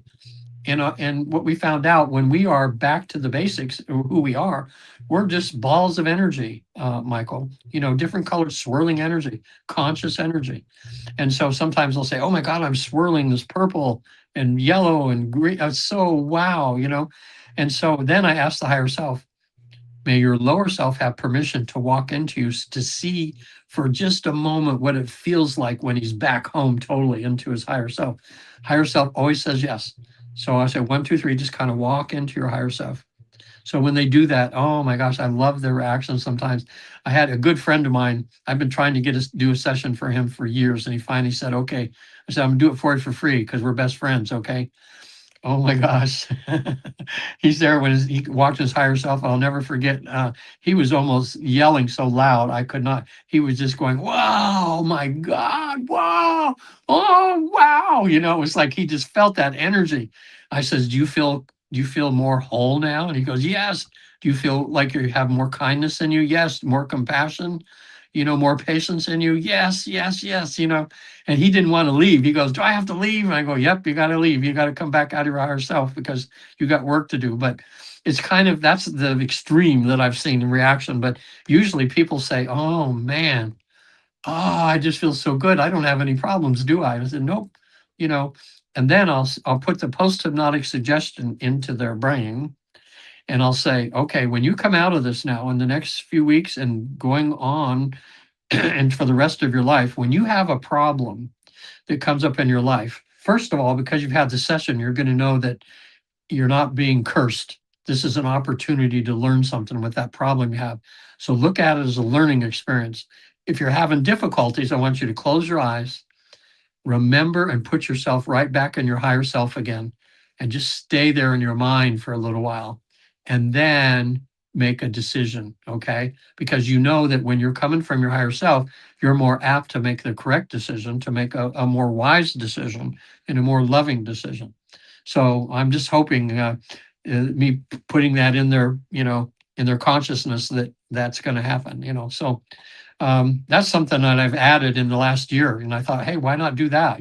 Try to, because in regular hypnotherapy, we give post-hypnotic suggestions, that, okay, next time you reach for a cigarette now, you're, you're going to want to throw up, or something. And that's funny. That's one way of getting people to stop smoking is you put all these triggers in their mind that, or if they're going to, when they put the cigarette in their mouth, it's going to taste like crap, or you're going to want to gag. Although that, I know a colleague of mine that backfired. He had a husband who brought his wife in because she was drinking an average of 24 beers a day. Okay, wow. that means she's got a beer in her hand all day long. Okay, and he said, I'm going to leave her if she doesn't quit this, And they tried everything else, nothing worked. Maybe hypnosis will work. So after 3 sessions, she's still drinking like crazy. He says, I'm paying for all this. To the hypnotherapist, says, I'm pissed. He says, if you don't do something, get her stop smoking, then forget it. I'm not having her come back again. So the therapist thought, well, man, what can I do? And he says to her when she's in trance, she goes, okay, anytime now that you think of drinking a beer or you have a beer in your hand, you're going to have to run to the toilet. Okay. 3 days later, her husband calls up and says, she's sitting on the toilet all day. So that shows you how powerful suggestions can work and people's mind can be changed. But there, Yeah. he hadn't thought it out, So that's just a humorous way of what can happen. But it shows you how the brain's programmable, that way too. Now, at this Well, point too, I should it also sorry. shows in a way the power of what that means to her is more powerful than you saying you're not gonna want it. There's something about it that's I know. making that more. So yeah, it's Well, interesting. think about it, Michael, too. People that smoke. they know when they put a cigarette in there that they're damaging their body. I mean, it's proven. Everybody knows. You're going to give yourself cancer. You're going to say putting smoke in your lungs and everything. You're probably not going to. Chances are you're not going to live as long as other people. You're going to start developing all the sicknesses. But what do they keep doing it? So that shows too, again, how the mind can be controlled by things sometimes. And so that's why. And hypnosis doesn't work for everybody. Like when people come in to stop smoking, lose weight, I would say for the majority over 3 or 4 or 5 sessions, they're able to conquer it, pretty good. But for some people, there's been some people come in to stop smoking one session. They might have been 3 packs a day and they do one session. They never smoke again in their life. We have hundreds in the university I went to, hundreds and hundreds of cases like that, where people, one session, boom, because that means some people are so suggestible that when they're in that state and you talk to the subconscious and you tell it to change, it does. So, but other people, one woman came into I went to HMI's Hypnosis Motivational Institute in Tarzana, California. They're the largest hypnotherapy college in the country, accredited. So, you can get student loans and stuff to go there for anybody that wants to do this like I did. You can go there. They even have online courses now. Anyway, this one woman so she didn't want to pay for her session, so she would volunteer to come in and be hypnotized in front of a class for to train so people could see what it was like. So it's when I was new there, and she's having a little bit of an argument with the hypnotherapist, saying, okay, I came here a year ago now, or over a year, and I've done about 50 sessions now. I come in like clockwork, and you put me up here in front of there, and I'm still smoking. Like, what's going on? He says, well, let me look at your file here. He says, well, you were two and a half packs a day, right? When you came in? Yeah. He says, how many cigarettes did you smoke yesterday? And she thought for a minute. She goes, oh, I just had one cigarette yesterday. So he says, well, it is working to a degree, isn't it? And she goes, okay, let's do it. She realized that she was just hardcore that way, but she'd gone from 2.5 packs a day to just a few cigarettes a day. So, in a way it was working, but just not, perfectly. So it's not a perfect science. Now, when I have people come into sessions, I had one today that I did earlier today, a really beautiful Russian woman. And she has trouble visualizing. And it's very hard for her to visualize, but she uses her other senses. And when people have trouble visualizing now, they are more difficult, but many times I've had success. But sometimes they're the ones that are more difficult because they, I don't know how to say this, but it's, so much of it is visual, in their minds, what they're seeing and everything like this. So she got to a past life today, which is she was a little girl, maybe 5 years old, wearing a white dress with it had some like yellow pattern to it or like this. She found herself eating at the table, but she could feel 3 people at her table around her, but she couldn't see anybody. But she could taste the food. I said, what are you eating? And she goes, oh, it's hot food. It's like chicken. And I'm having that. And she could smell everything in there, and that's about as far as we got. So afterwards, she says, well, I don't know. Was I just making that up? It felt real. And I said, it probably was real, because you're just seeing this in your mind, and here, that's happening that way. So anyway, she's going to come back for another session in a couple months. I gave her some homework to do and everything, but I'm used to that because it happens about 10% of the time. So the good news is, I don't know what it is, Michael, but when people come back for a second session that were not successful the first time, most of those are successful, almost all of them. As something happens, something shifts, and then all of a sudden, boom, they just go there or something. So and what I do too, if people need a second session, I cut my fee in half. And then for some people that I really just special people now, if we're not successful in the second one, I do a third one for free for them, just in really hardcore cases, because I don't want them to give up, because I know that everybody can do this. It's just a matter of allowing it to happen. As I said, nothing you have to learn. You go through this process every time you go to sleep or take a nap. And it's just allowing the body to relax until you just about fall asleep. And that's all there is to it. So it's not something like Twilight Zone-ish or something. And the fact that people are aware through the whole process that they're going through it, it's just that they're able to split off into into two separate things. It's like having a split screen, you know, you're looking over here and then you're telling me what's happening. And then you're going back to here, back and forth like this. But in that state, it's just natural and it's pretty easy for most people that way. So now I want to cross off rejuvenation. We talked about the life selection place. Let me go a little bit more because it's what most people are curious about. And that's the counsel. Okay.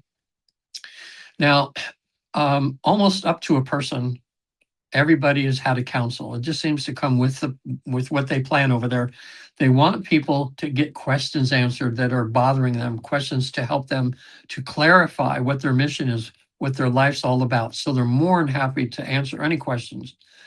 Usually people have about 10 to 15 questions, although I had one early this year. She had like 6 pages of questions. That was a really long session. She had so many questions about so many things.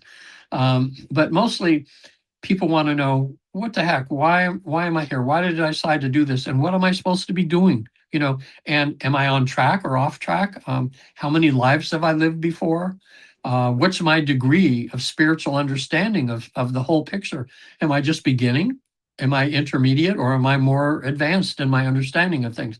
All these questions we ask and get those answered. But people have questions that they have specifically for them, and it's usually about relationships. Like, you know, why am I married to this person that sometimes I want to kill? You know, what's going on here? What's our past? Why are we having such a hard time? Or why, you know, why is my son, why can't I help him? He's on drugs and alcohol and he's in a mess and I'm afraid he's going to die. Why is that happening? What can I do? You know, those sort of things. And they'll ask about jobs. Oh, they're really happy. They've given really good advice to people. It's kind of like having a council of the most wise life coaches you can imagine, you know, that have more insight because they know you. Okay. So they can really give you some good advice. Some people are thinking about moving.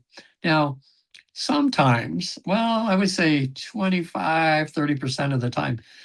And they'll say, well, we could give you that answer, but we don't want to give you that answer because you need to have the learning of discovering what that answer is for yourself, because that's where the learning comes in. And they go, you know, I had a priest a few weeks ago came to me. I did this the second session. He had a blowout, amazing session. When I say priest, he was a priest for 10 years and he left the priesthood because he realized he needed to be married. You know, he wanted to have a relationship, be married, that just being celibate and being a priest was not working for him. Okay. And he was, you know, good enough to talk. He left on good terms and everything, but in the parish that he was in, he was counseling people all the time and he was seeing relationships and stuff. And he goes, you know what? I think God wants me to have a relationship, not, you know, this, but an amazing man. He had charisma. Oh my gosh, it was amazing. And he flew from West Virginia both times. I'm in California. For people out there now. Oh, also too, half of my sessions are done on Zoom with the same success rate as in person. But some people just want to be person to person. They don't want to do it on Zoom. And if they have the means, I have a lot of people fly in from other countries, from other states, and they want to just do it in person, and you know, they can do it. So anyway, he had some amazing philosophical questions to ask Jesus about, and he mainly wanted to find out, why did you have me be a priest if I wasn't going to continue being a priest, and now I'm married, you know? And he's talking directly to Jesus at this point. Oh, he didn't have a guide, he had Jesus. In other words, when he passed away in the lifetime that he had, turns around and Jesus was there. And I'll tell you, it was so cool. They were like two buddies. I mean, they could go and have a beer anytime. I mean, Jesus was talking to him just like you and I are talking. He was funny. He was just so to the point and so loving. And Jesus I said to Jesus, I said, should he go to the council to get his question answered? And Jesus said, I'll take care of it. That was so cool. So Jesus is talking and answering his questions about this. So what he found out was that this was all planned, that him being a priest was to help him to prepare for what his main mission is going to be. Because being a priest, he learned how to connect with people. He learned how to speak. He learned how to command a huge audience, right? And he learned about the human spirit, about the pain and everything going through, because he counseled so many people that were going through horrible things. And he said he had such success at that, and people loved coming to his church and his sermons because he was so, he wasn't fuddy-duddy. He was just, so real into this world, earthy. Yeah, he was actually he quit SEAL training, to be Navy SEAL. At some point, he just realized when he's going through everything, it wasn't because he flunked out. He just realized, no, this isn't it. So he had that kind of training, pilot training, so he's, he can fly planes as a pilot. He's, Navy SEAL. And then his passion now is cave diving. Oh my gosh. He said, talk about putting your life on life at risk every time you do something. They go down deep for hours down under the earth in these caves underwater. Mainly he spent the last couple of weeks in Florida cave diving. He says it's the most exhilarating thing he's ever experienced. And he was telling all about a couple of close calls he had and how something helped to save his life a few times, because he's really good at the training and what you have to do and everything goes. Anyway, so here's the bottom line to that. I had him, lately in the last couple of years, I've been having certain clients, I've been having them go into the future to see what their lives are going to be like if they make the changes that the council suggests to them. So I want to empower, I want them to see that in their mind, just to give them motivation, because you know how hard it is for people to change, even though they get that and the council tells them some people don't want to do the work. So I asked the council, I'll say, can my client now go into the future a little bit and see what their life could be like if they make these changes they're suggesting? And the council says, sure. So I says, okay, client, you're going to decide how far in the future you go. 1, 2, 3, you're now in the future. And to the man, everybody has said how good it feels, how they feel free, how they feel more connected to things, how their relationships are so beautiful, how they're happy in life, even if they still have issues and stuff they're dealing with. They just love life that way because the council told them what they needed to get that kind of life, that way. So it's possible too, because there's no time and space, as I was mentioning over there.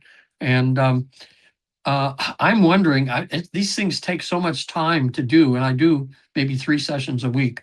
And altogether, the sessions are, 4 to 6 hours each. But I spend time preparing, time afterwards, and then there's the time of getting the clients. So I'm pretty much working full time. But in the last, last week, I spent 2 days, we had a Zoom conference with Michael Newton people from around the world. And there was so much that happened, and I had in my notes to bring up, but I didn't. And I wanted to ask, I said, has anybody pushed this to find out, more things we can find out? Like, can we have a client that's highly hypnotizable, on the other side, and take care of their information, and then say, okay, now we want to do some research here, and you're there, and say, okay, who's the president in 4 years?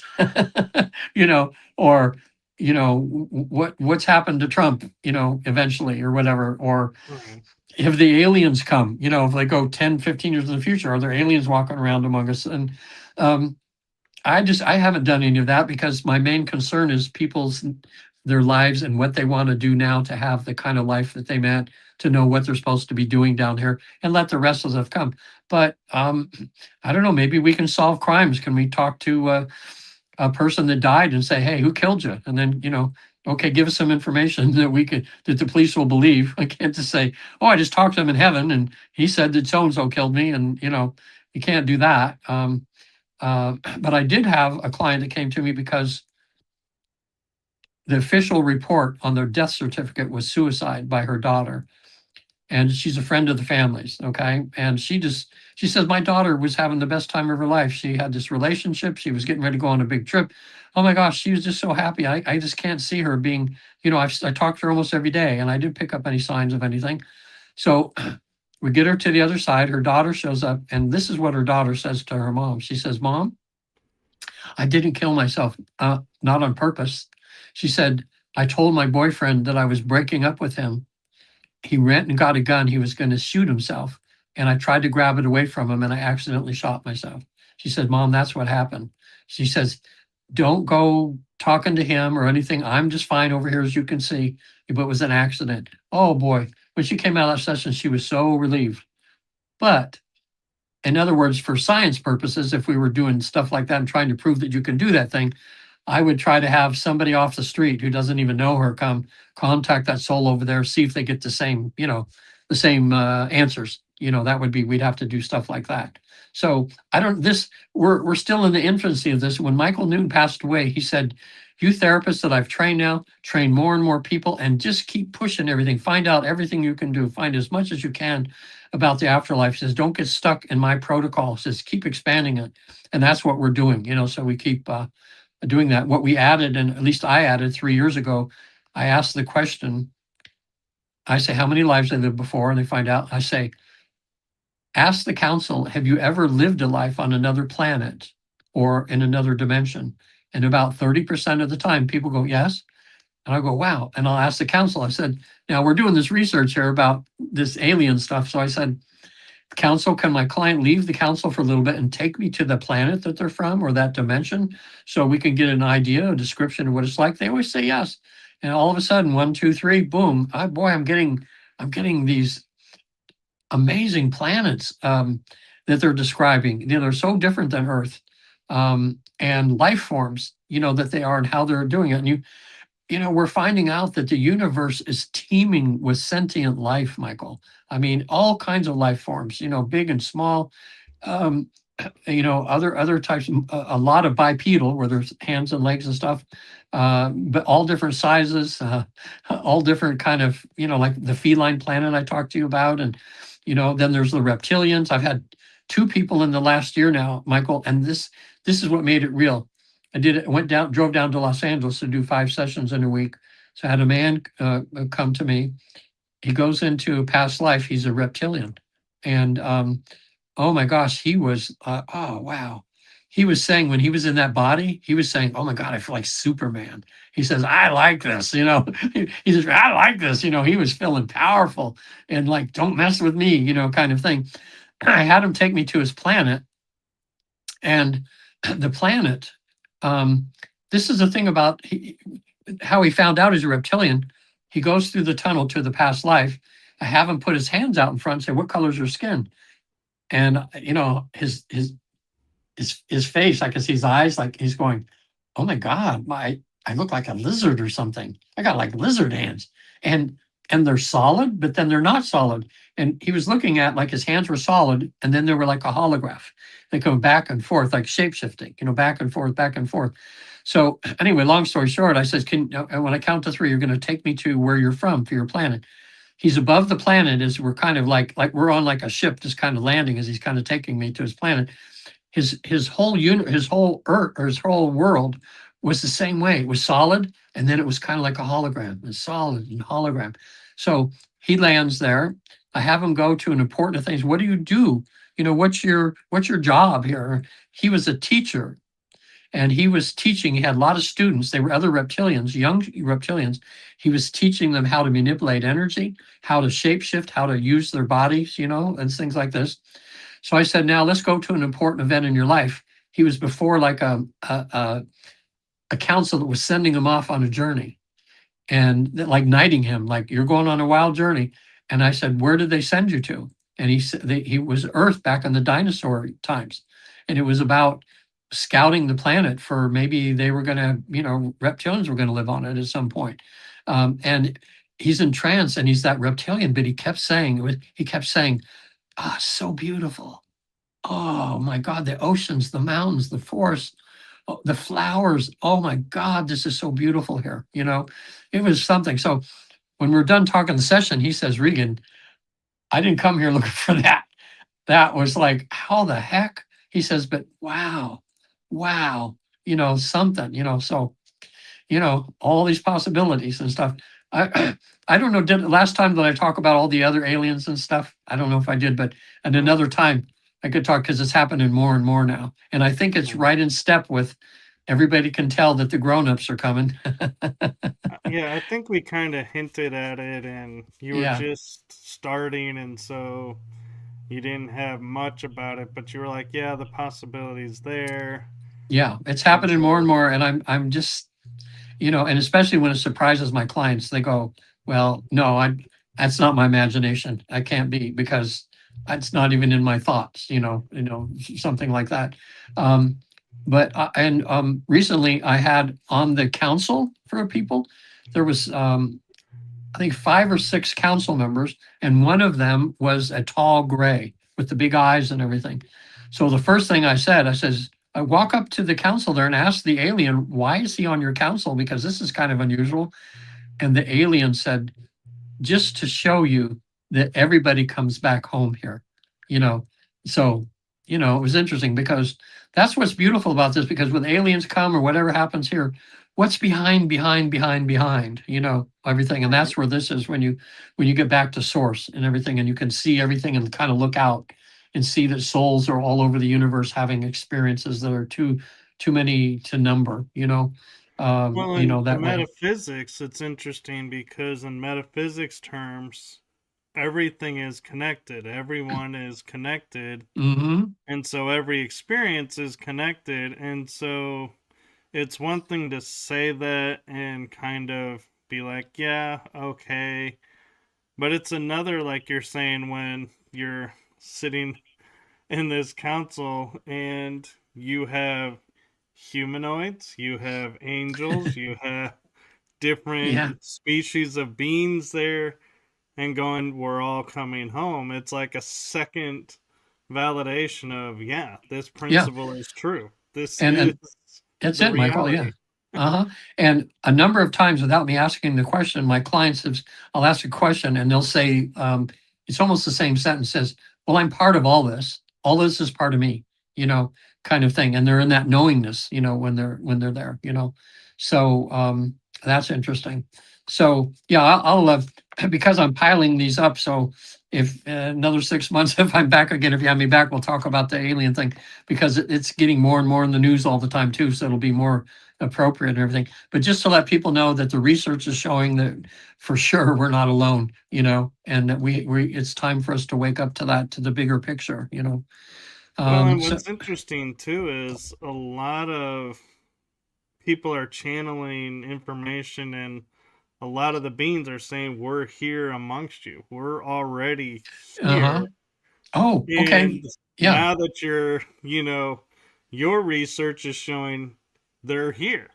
Yes. They're interacting. So it's like, yeah, we are experiencing it, but it's like they say, we're only showing up to the select few because they're open to it. And which is kind of along the lines of what you're saying is these people have the awareness of, so they're experiencing it. And the people that don't have the awareness Yeah. aren't.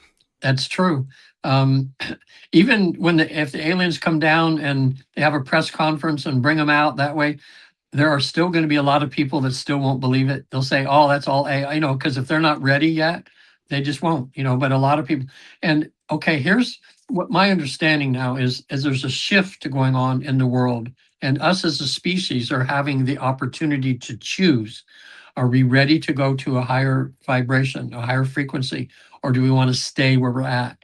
And from what I understand, that the people that aren't ready yet will just stay, but it's almost like an earth there'll be like a second earth. We won't even, it's not like you'll notice it, but it's like you'll be part of the same earth, but you won't be part of their experiences. You won't be part of all the negativity and all of that, but you'll be in a higher viewpoint that has more love and kindness. Some of these concepts I still don't quite grasp, but I know that they're there and I can feel, that this is kind of happening. So in a sense, it's like we're getting to choose, do we want to go towards the light, or do we want light and love, or do we want to go down the rabbit hole of fear and negativity? Fear is that's the big thing holding people back from ascending, is just fear about so many things. um so I had the thought, and it was about when we were talking about so there's a book people can get out there called, I think it's called The Four Waves of the Volunteers. It's a Dolores Cannon book. She, in a lot of her sessions over the years, a lot of the people that came to her sessions found out that they were new to the earth, that they were aliens that decided to incarnate on physical earth to help us through the transition that's going to be happening. And a lot of them have a really hard time being on earth. They did not realize how thick it is here, how dense it is. And they get into these human bodies and they have a lot of sicknesses sometimes. They feel like they don't belong. They feel like they're outsiders. And then in the sessions, they realize that they came down here as a volunteer to be in a human body because they can influence change by being human rather than looking like an alien, you know. So they've come into the human body to have human experience. And through their awareness that they bring with them, one, Michael, or actually the latest one, that's because that's happened to me a number of times now too. And so my friend said, well, what am I supposed to do? Am I supposed to go on TV and talk about this? I said, no, it's just the energy. It's the energy that you have. It's like who you are, and adding that positive energy to the pool of positive energy is what you just need to do. So all they needed to do is be here and hold space, a good positive space. I'm going to plug my phone in here because it's about ready to die. So yeah, so that's one way. I mean, we can have aliens and alien bodies coming here now, but and I've been hearing from, well, like Bashar. I don't know if you ever listened to Bashar at all. Yes, He's I've on a, heard of him.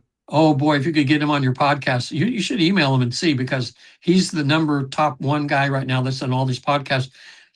This is an alien that's been channeling through Daryl Anka, who's the brother of Paul Anka, the famous singer, for over 40 years.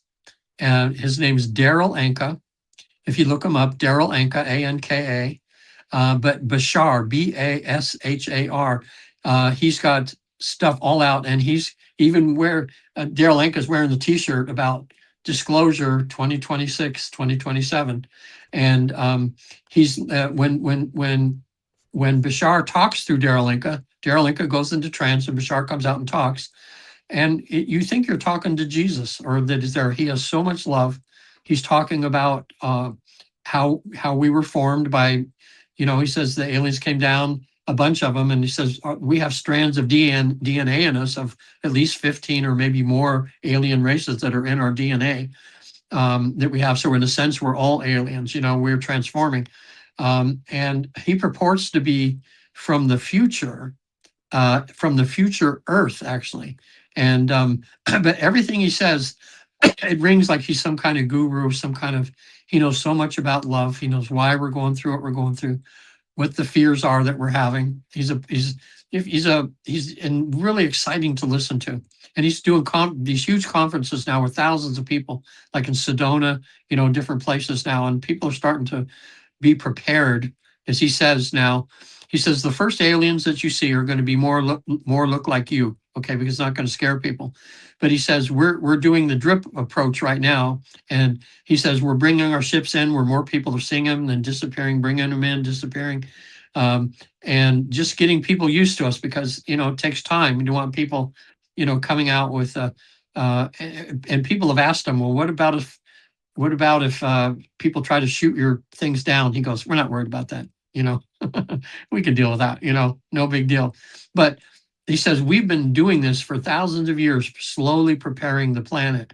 And we've been here, you know, aliens have been on this planet for forever, you know, around us, through us, all through ancient history. That's why you see all these drawings and stuff of spaceships and beings, you know, that's kind of thing on these cave drawings and things. So they've been here forever, and they've been slowly nurturing us along, allowing us for our consciousness to rise to the point where now we're ready to graduate from here to realize we are part of a community, okay? Part of a loving community. And they'll tell you there are bad aliens too, but most of them are good, you know, just like people.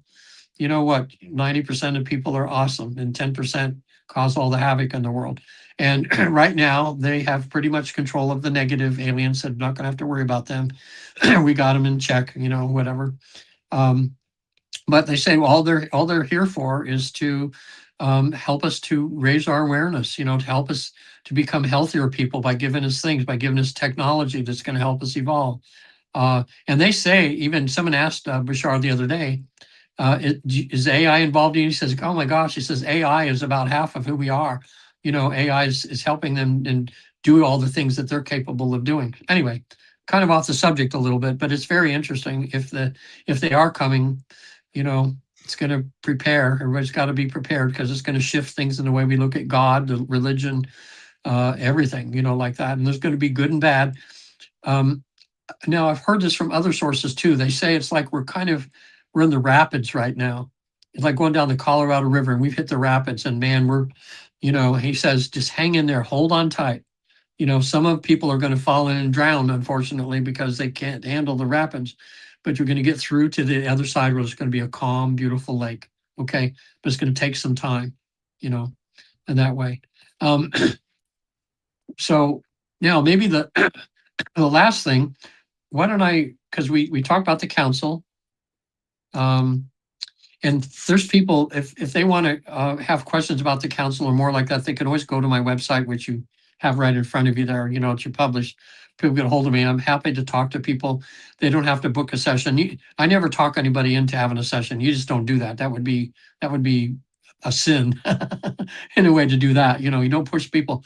All I do is give them the information, and I tell people, you're going to feel it. If you're supposed to have a session, there'll be something burning in you right now that's saying, I got to find out more about this, or let me dig into this more.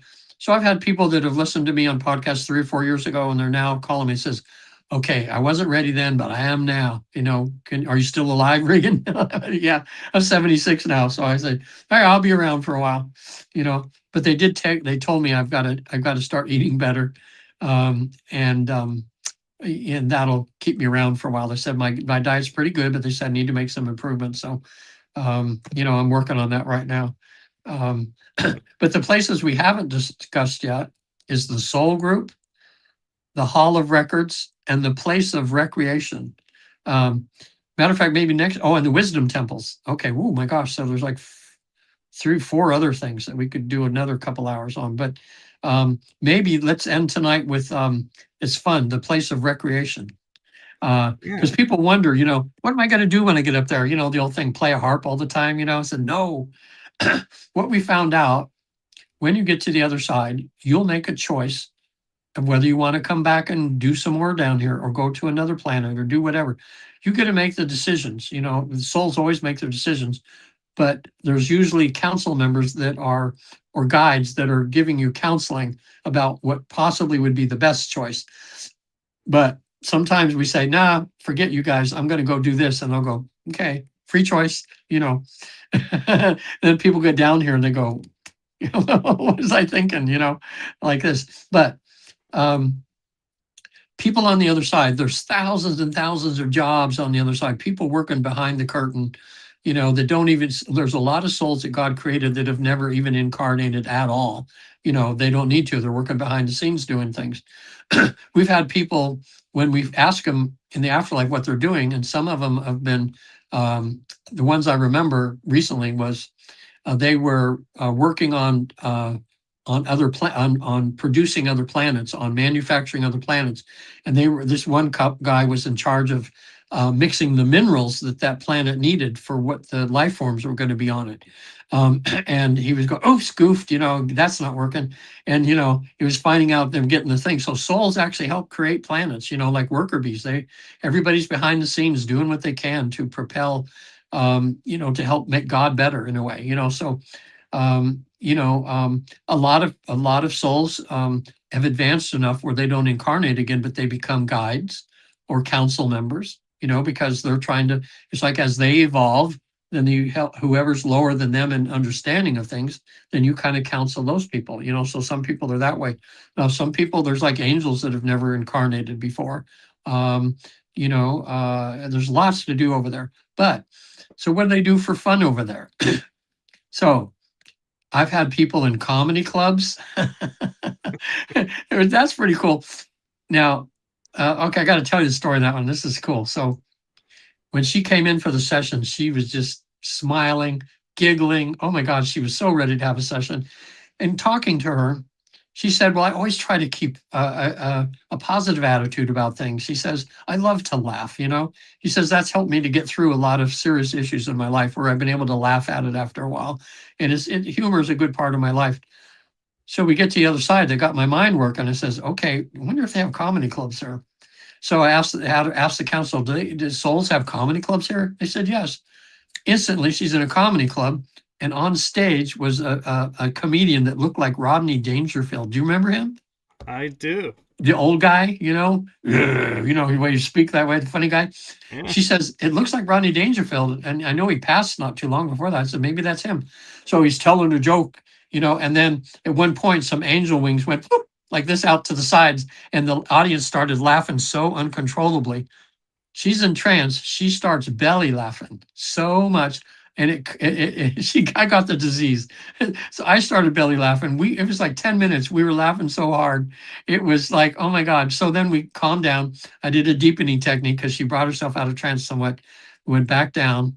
And then not a council member, but a guide who was in charge of the comedy club came up to her and says, I want to give you a dissertation now about humor and how important humor is in your life, that God created humor for a lot of reasons. So in her mind, she's seeing a PowerPoint presentation of a pie, and humor was like about 40%. It was huge, that humor, laughter, lightness and all that, and how important it was. And he says, that's God's gift to us down here to kind of alleviate some of the stress that's here. And you should use it anytime you can, do whatever you can to lighten up, that kind of thing.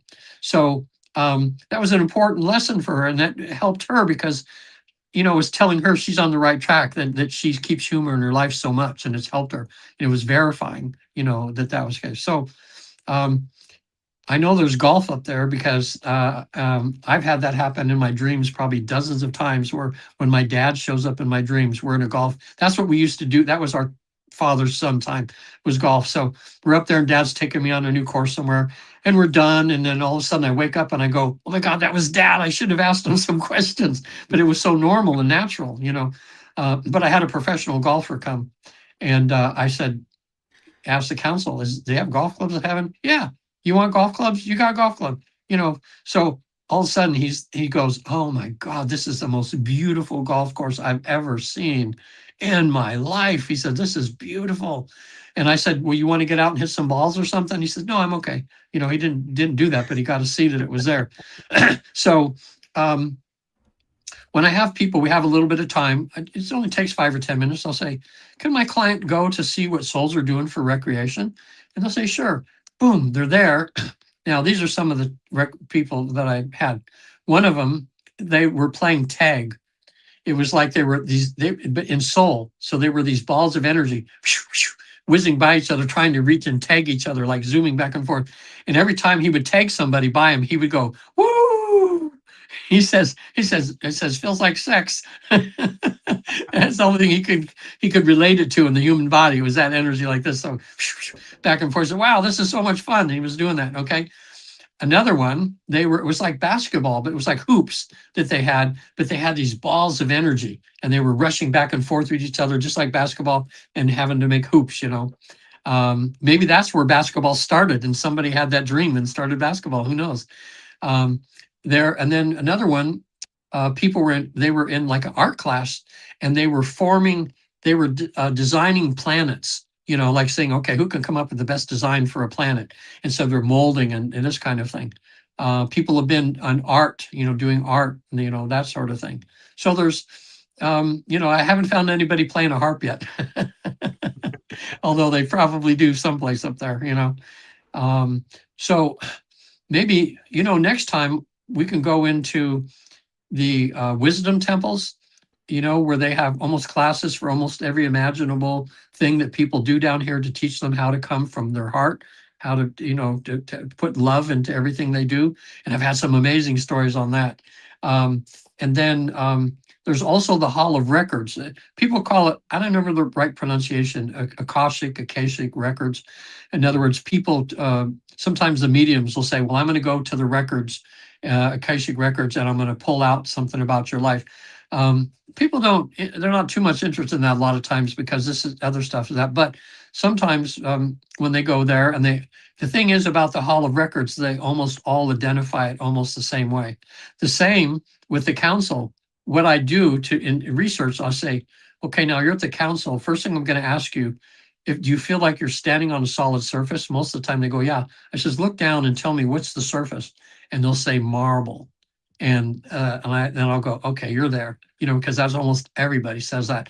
But the places that council have reminds people of these Greek temples, or these, you know, places from ancient Egypt where everything was like marble and beautiful and stuff like that. So, a lot of times you can tell, and then I'll tell my client later, I said, I've had 300 other people say they're standing on marble. Okay. They go, okay, I must have been there, because they didn't know ahead of time, that kind of thing. And the last thing, next time we can talk more about the soul group. And these are souls that you spend a lot of time with other lifetimes, and they're mostly the people that are in your life now. And you'll find out, this is where you talk to the people, the higher selves of people, famous people, if you want to talk to somebody, and kind of reconnect with people that have passed on, that sort of thing. And there's a lot to say, about that even too. So yeah, like I say, and we just by the next time I'm on next time, we'll probably have a lot of other stuff to have, because I've getting so excited about doing these sessions now, because it seems things are shifting into high gear right now. With the different sessions, and they're getting deeper into things, and more healing is happening. And we're discovering more little trinkets, of knowledge and stuff over there. No, and I greatly appreciate you sharing this with us, because what I find interesting is a lot of thoughts that I have about certain things seem to be validated in a way from your stories and what you're relaying. And so it's like, wow, okay, that's really cool. And one of the things that like kind of struck me right off the bat was when I was promoting the show, I was like, yeah, we're going to delve deeper into your experiences and deeper into the afterlife. And one of the first things you said was, yeah, we're going to go deeper. And this is now what's going on. And I was like, I knew it. It's like somehow I knew that's what was going to happen. And so it's Yeah. like, it's really cool how synchronicity works. But another thing that I really appreciate is everybody tells their story of, oh, this is where I was, and now I'm here. This is what I'm doing. And so everybody has this opinion, oh, I have to die or Yeah. nearly die to experience this. So I'll just wait because I don't want to rush this because God I don't want to. forbid I die and, then what? Yeah. And that was another thing that I was sharing with people in promoting this episode was here is a way to go into the afterlife without the trauma of Yeah. dying.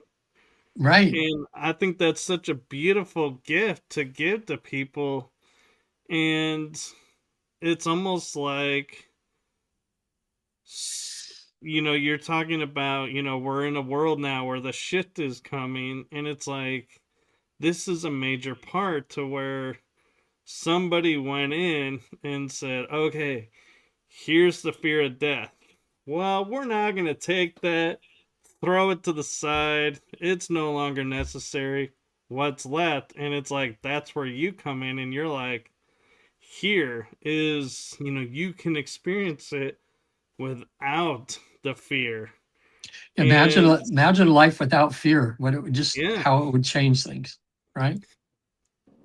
and so Mm-hmm. that is just so amazing. And I just, I feel like, that's the age we're coming into is where we're learning we don't need the fear. The fear is not controlling us anymore. Mm-hmm. And situations in our lives are we're starting to react to differently because we're not afraid of the outcomes now. And I just think Mm-hmm. it's really great how every once in a while, like I forget how many months it was, but you were on before and we started this and here we are again. And Yeah. I have a strong feeling before the end of the year we'll be doing I another don't episode. And know. it's Yeah. like, here, it's like you talk about stages, but it's like, yeah, here's the stages of awareness of this work even unfolding Yeah. and how it's correlating to the world around us. I know. It's like, and yeah, you make this so easy, Michael. It's like we're just sitting in a living room having a man-to-man conversation about stuff, and we're talking about stuff instead of football or something. We're talking about really important things here. So no longer do people have to almost die to be able to experience what it's like in the afterlife. All they have to do is lay down, listen to my voice, and just kind of relax. They get right, just about they're falling asleep, and then boom, then a door opens up and you have hours of poking around over there, and seeing what's happening. And just to remind people too listening, if they want to have a session, there's Visit the Afterlife. You have it right there. But on the contact page, you just say, "Hey, I heard you on Michael's show, and can we talk for a little bit?" I love just talking to people like we're talking and whatever. Like most people that call in usually want to book a session. They're already kind of, yeah, I got to do this. But I tell them how to prepare about the homework and everything. And then they decide if they want to do it on Zoom, like if they're in another country or in the United States, anywhere, um, in the privacy of their own space, like in their own bedroom where they feel relaxed and calm. A lot of people like doing the Zoom because they don't have to travel. They're not in a unfamiliar place, and they can just lay there and just relax. All they have to do is be able to hear and see them, which nowadays is a piece of cake. Technology is so good right now. It's rare that any of us are experiencing where we lose. Oh, and by the way, if somehow there was a thunderstorm and the internet went out, you won't be stuck in zombie land or whatever. You'll wake up just like you do when you come out of a nap, and you'll be you come back to your senses. So because some people think, well, what happens if that happens? Am I going to be stuck in limbo somewhere forever? And I said, nope, you're okay. And Yeah, that or way. God forbid, power goes out and the computer goes out because it's plugged in and no longer getting fed power, and it's like, uh-oh. I did What? have last month, and somebody, I forgot to tell them, make sure you have your laptop plugged in so it doesn't run out of battery, and ran out of battery. So I just waited by the phone. An hour later, he calls and he goes, "Oh, I guess I goofed. I just fell asleep." And and then we just hooked it back up and started again. So that's good. Um, Also, too, on my website, lots of good videos on there. But I also want to mention too, I'm a regular clinical hypnotherapist, certified in that, and I do help people too. On my website, there's a tab for traditional hypnotherapy, and some people aren't ready to go to the afterlife yet, but they want to work on traumas or fears, phobias. They want to change habits in this life. Okay, so they'll call me, and then we'll do traditional therapy. And even in that therapy, it's becoming traditional now, but 20 years ago, it was woo woo because all the stuff I use that gets people through their issues and problems really, really fast. Instead of taking years of talking therapy, I use energy psychology. We could even do another show on this sometime because it's so, so powerful. People that have severe traumas, I've had people that on a scale of 1 to 10 are pinging at a 10. Their trauma is so bad. And in one session, they're down to like a 2 or a 1. I mean, it's almost like a miracle happens and it doesn't come back again. It's all about balancing their body's energy that's in the body that's disrupted. And that disruption causes this when they think about something, fears and phobias and traumas. Once you go into the body and you take that energy and get it back to where it's supposed to be, people just calm down, and they're all of a sudden they can still remember their thing that happened, but they're not doing this anymore because that energy was in the wrong place. So on my website, there's videos they can watch. You can see 4 servicemen, and they're like this with such huge, horrible trauma. And in 4 days, they're talking like we're talking, and they can't believe it. And it stays that way because they test them later. So that's like a miracle to me too. So God's given us better ways of taking care of just our regular traumas. And now he's opened up this so we can go deeper, even, deeper into why we have our traumas, get more of a deep cleanse, cleaning, healing that way too. So, Yes. And on the first episode, we brought up your books, and oh yeah, yeah, yeah, yeah, are yeah, you yeah. writing more books? Well, I'm in the middle of another one now but it keeps changing because every time I get a chapter done, more stuff happens, and I go, now I got to change that, So we'll see what happens. But anybody listening to the show, I'm decided I'll be happy to give away. If they go to my website and on the contact page, say, look, I was on listen to Michael's podcast, and you said you give away 2 free books, and I do their ebook versions. But anybody that asks, they don't have to book a session or anything. They just want the books to read. And I believe I sent you the books, didn't I? Yes, Uh, you did. So I yeah, can attest he does deliver. yeah, okay. So sometimes it takes me a few days, but I do as fast as I can. I get them out to everybody. One is called 3 Hours, 33 Minutes in Heaven. That's about my experience on the other side, which in another session I can even tell you more about that. We didn't get into that tonight. But the second book is called Reincarnation is Real. And it's about the current research around the world being done on reincarnation. And it's a real fun, easy book to go through because you'll read some and you click on a link and it takes you to a YouTube video that's talking about the same thing back and forth. So it's really kind of entertaining in a way that way. But I used to sell them like when I was on Coast to Coast, like 3 times, and I'd sell like 100 books like overnight, each time.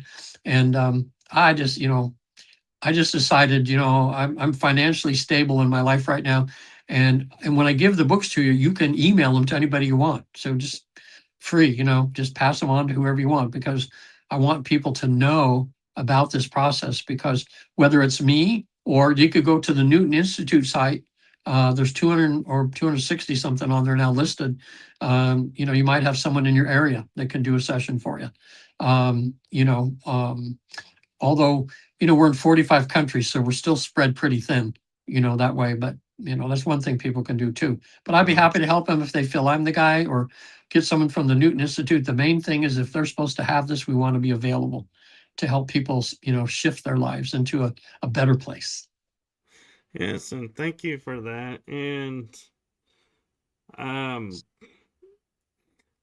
I do know, go do check out the website. The website is very actually user friendly and is really easy to use. And Yeah, I kind of appreciated that because a lot of times you go there and they're like, oh, you got to click this and, and nothing here's this. happens. And you're like, well, where is this that I'm supposed to click? And they're like, oh, yeah, you need to click this. And then you're going to see this link and then this link. And it's like, forget it. By the time I figure it out, it's like I've already changed my mind.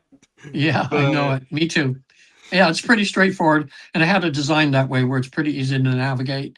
There's one tab on there that's just about past life regression because some people they go, well, I don't know about this. I'm kind of scared. Can we just start simple and just see if I can go to a past life first and see if this will work? And that's what ended up today. We were just going to get her to a past life, which we kind of did, but we needed another session to get even better. But generally speaking, that's a piece of cake. Those sessions last about 2 or 3 hours. The life between lives, you do go to a past life. So it includes a past life regression, and then you go to the in between lives where you go in between lives. So it's just more involved and a little bit longer that way. So happy to help anybody. Somebody sees this now, or if you're watching this, you could watch this 10 years from now because it's on the internet. And yeah, if I'm not around in 10 years, I will be, I think, if I can hear and see you. I'm just thinking. Anyway, if I'm not around, you can go to the Newton Institute because they're planning on being for the next millennia, having people do this, keep training people. And, we can help you to have this experience. Okay. yes. And so I want to leave you with the message, and that is from my heart and the heart of my shows to you. Thank you for what you're doing for humanity.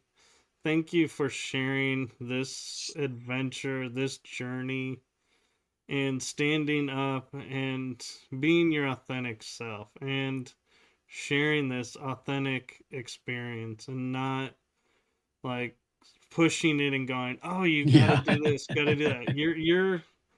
You're really authentic and humble about it. And that to me is amazing because I would be like, oh my God, you got to do this. You got, look at where you could go and how much benefit. It's like, but yet you're grounded. And so thank you for that. You're Thank you for welcome. showing that you can do this work and still be able to fit in to this world, because Yeah. a lot of people have struggled with that. So thank you. You're welcome, Michael. And thanks for having me on again. And I'll look forward to seeing you another time. So just keep on Yes. doing the good work. You're on your side doing the light work. I'm this side doing, and we're like, working together here just to try to get people to wake up to things and to realize how much better life can be. Yes, and another thing I'll say in transparency of the synchronicities, and I love how these are starting to unfold, is I was looking at my schedule and I was like, I haven't really talked about this topic for a little while. Maybe, and next thing I know, I get a message and it's Regan saying, "Hey, can I come on your show?" And I'm like, perfect. Yeah. So Perfect. Perfect. I love how the universe works. It Me brings too. the timing to where it needs to be. It's amazing for sure. All right. So, Till next time.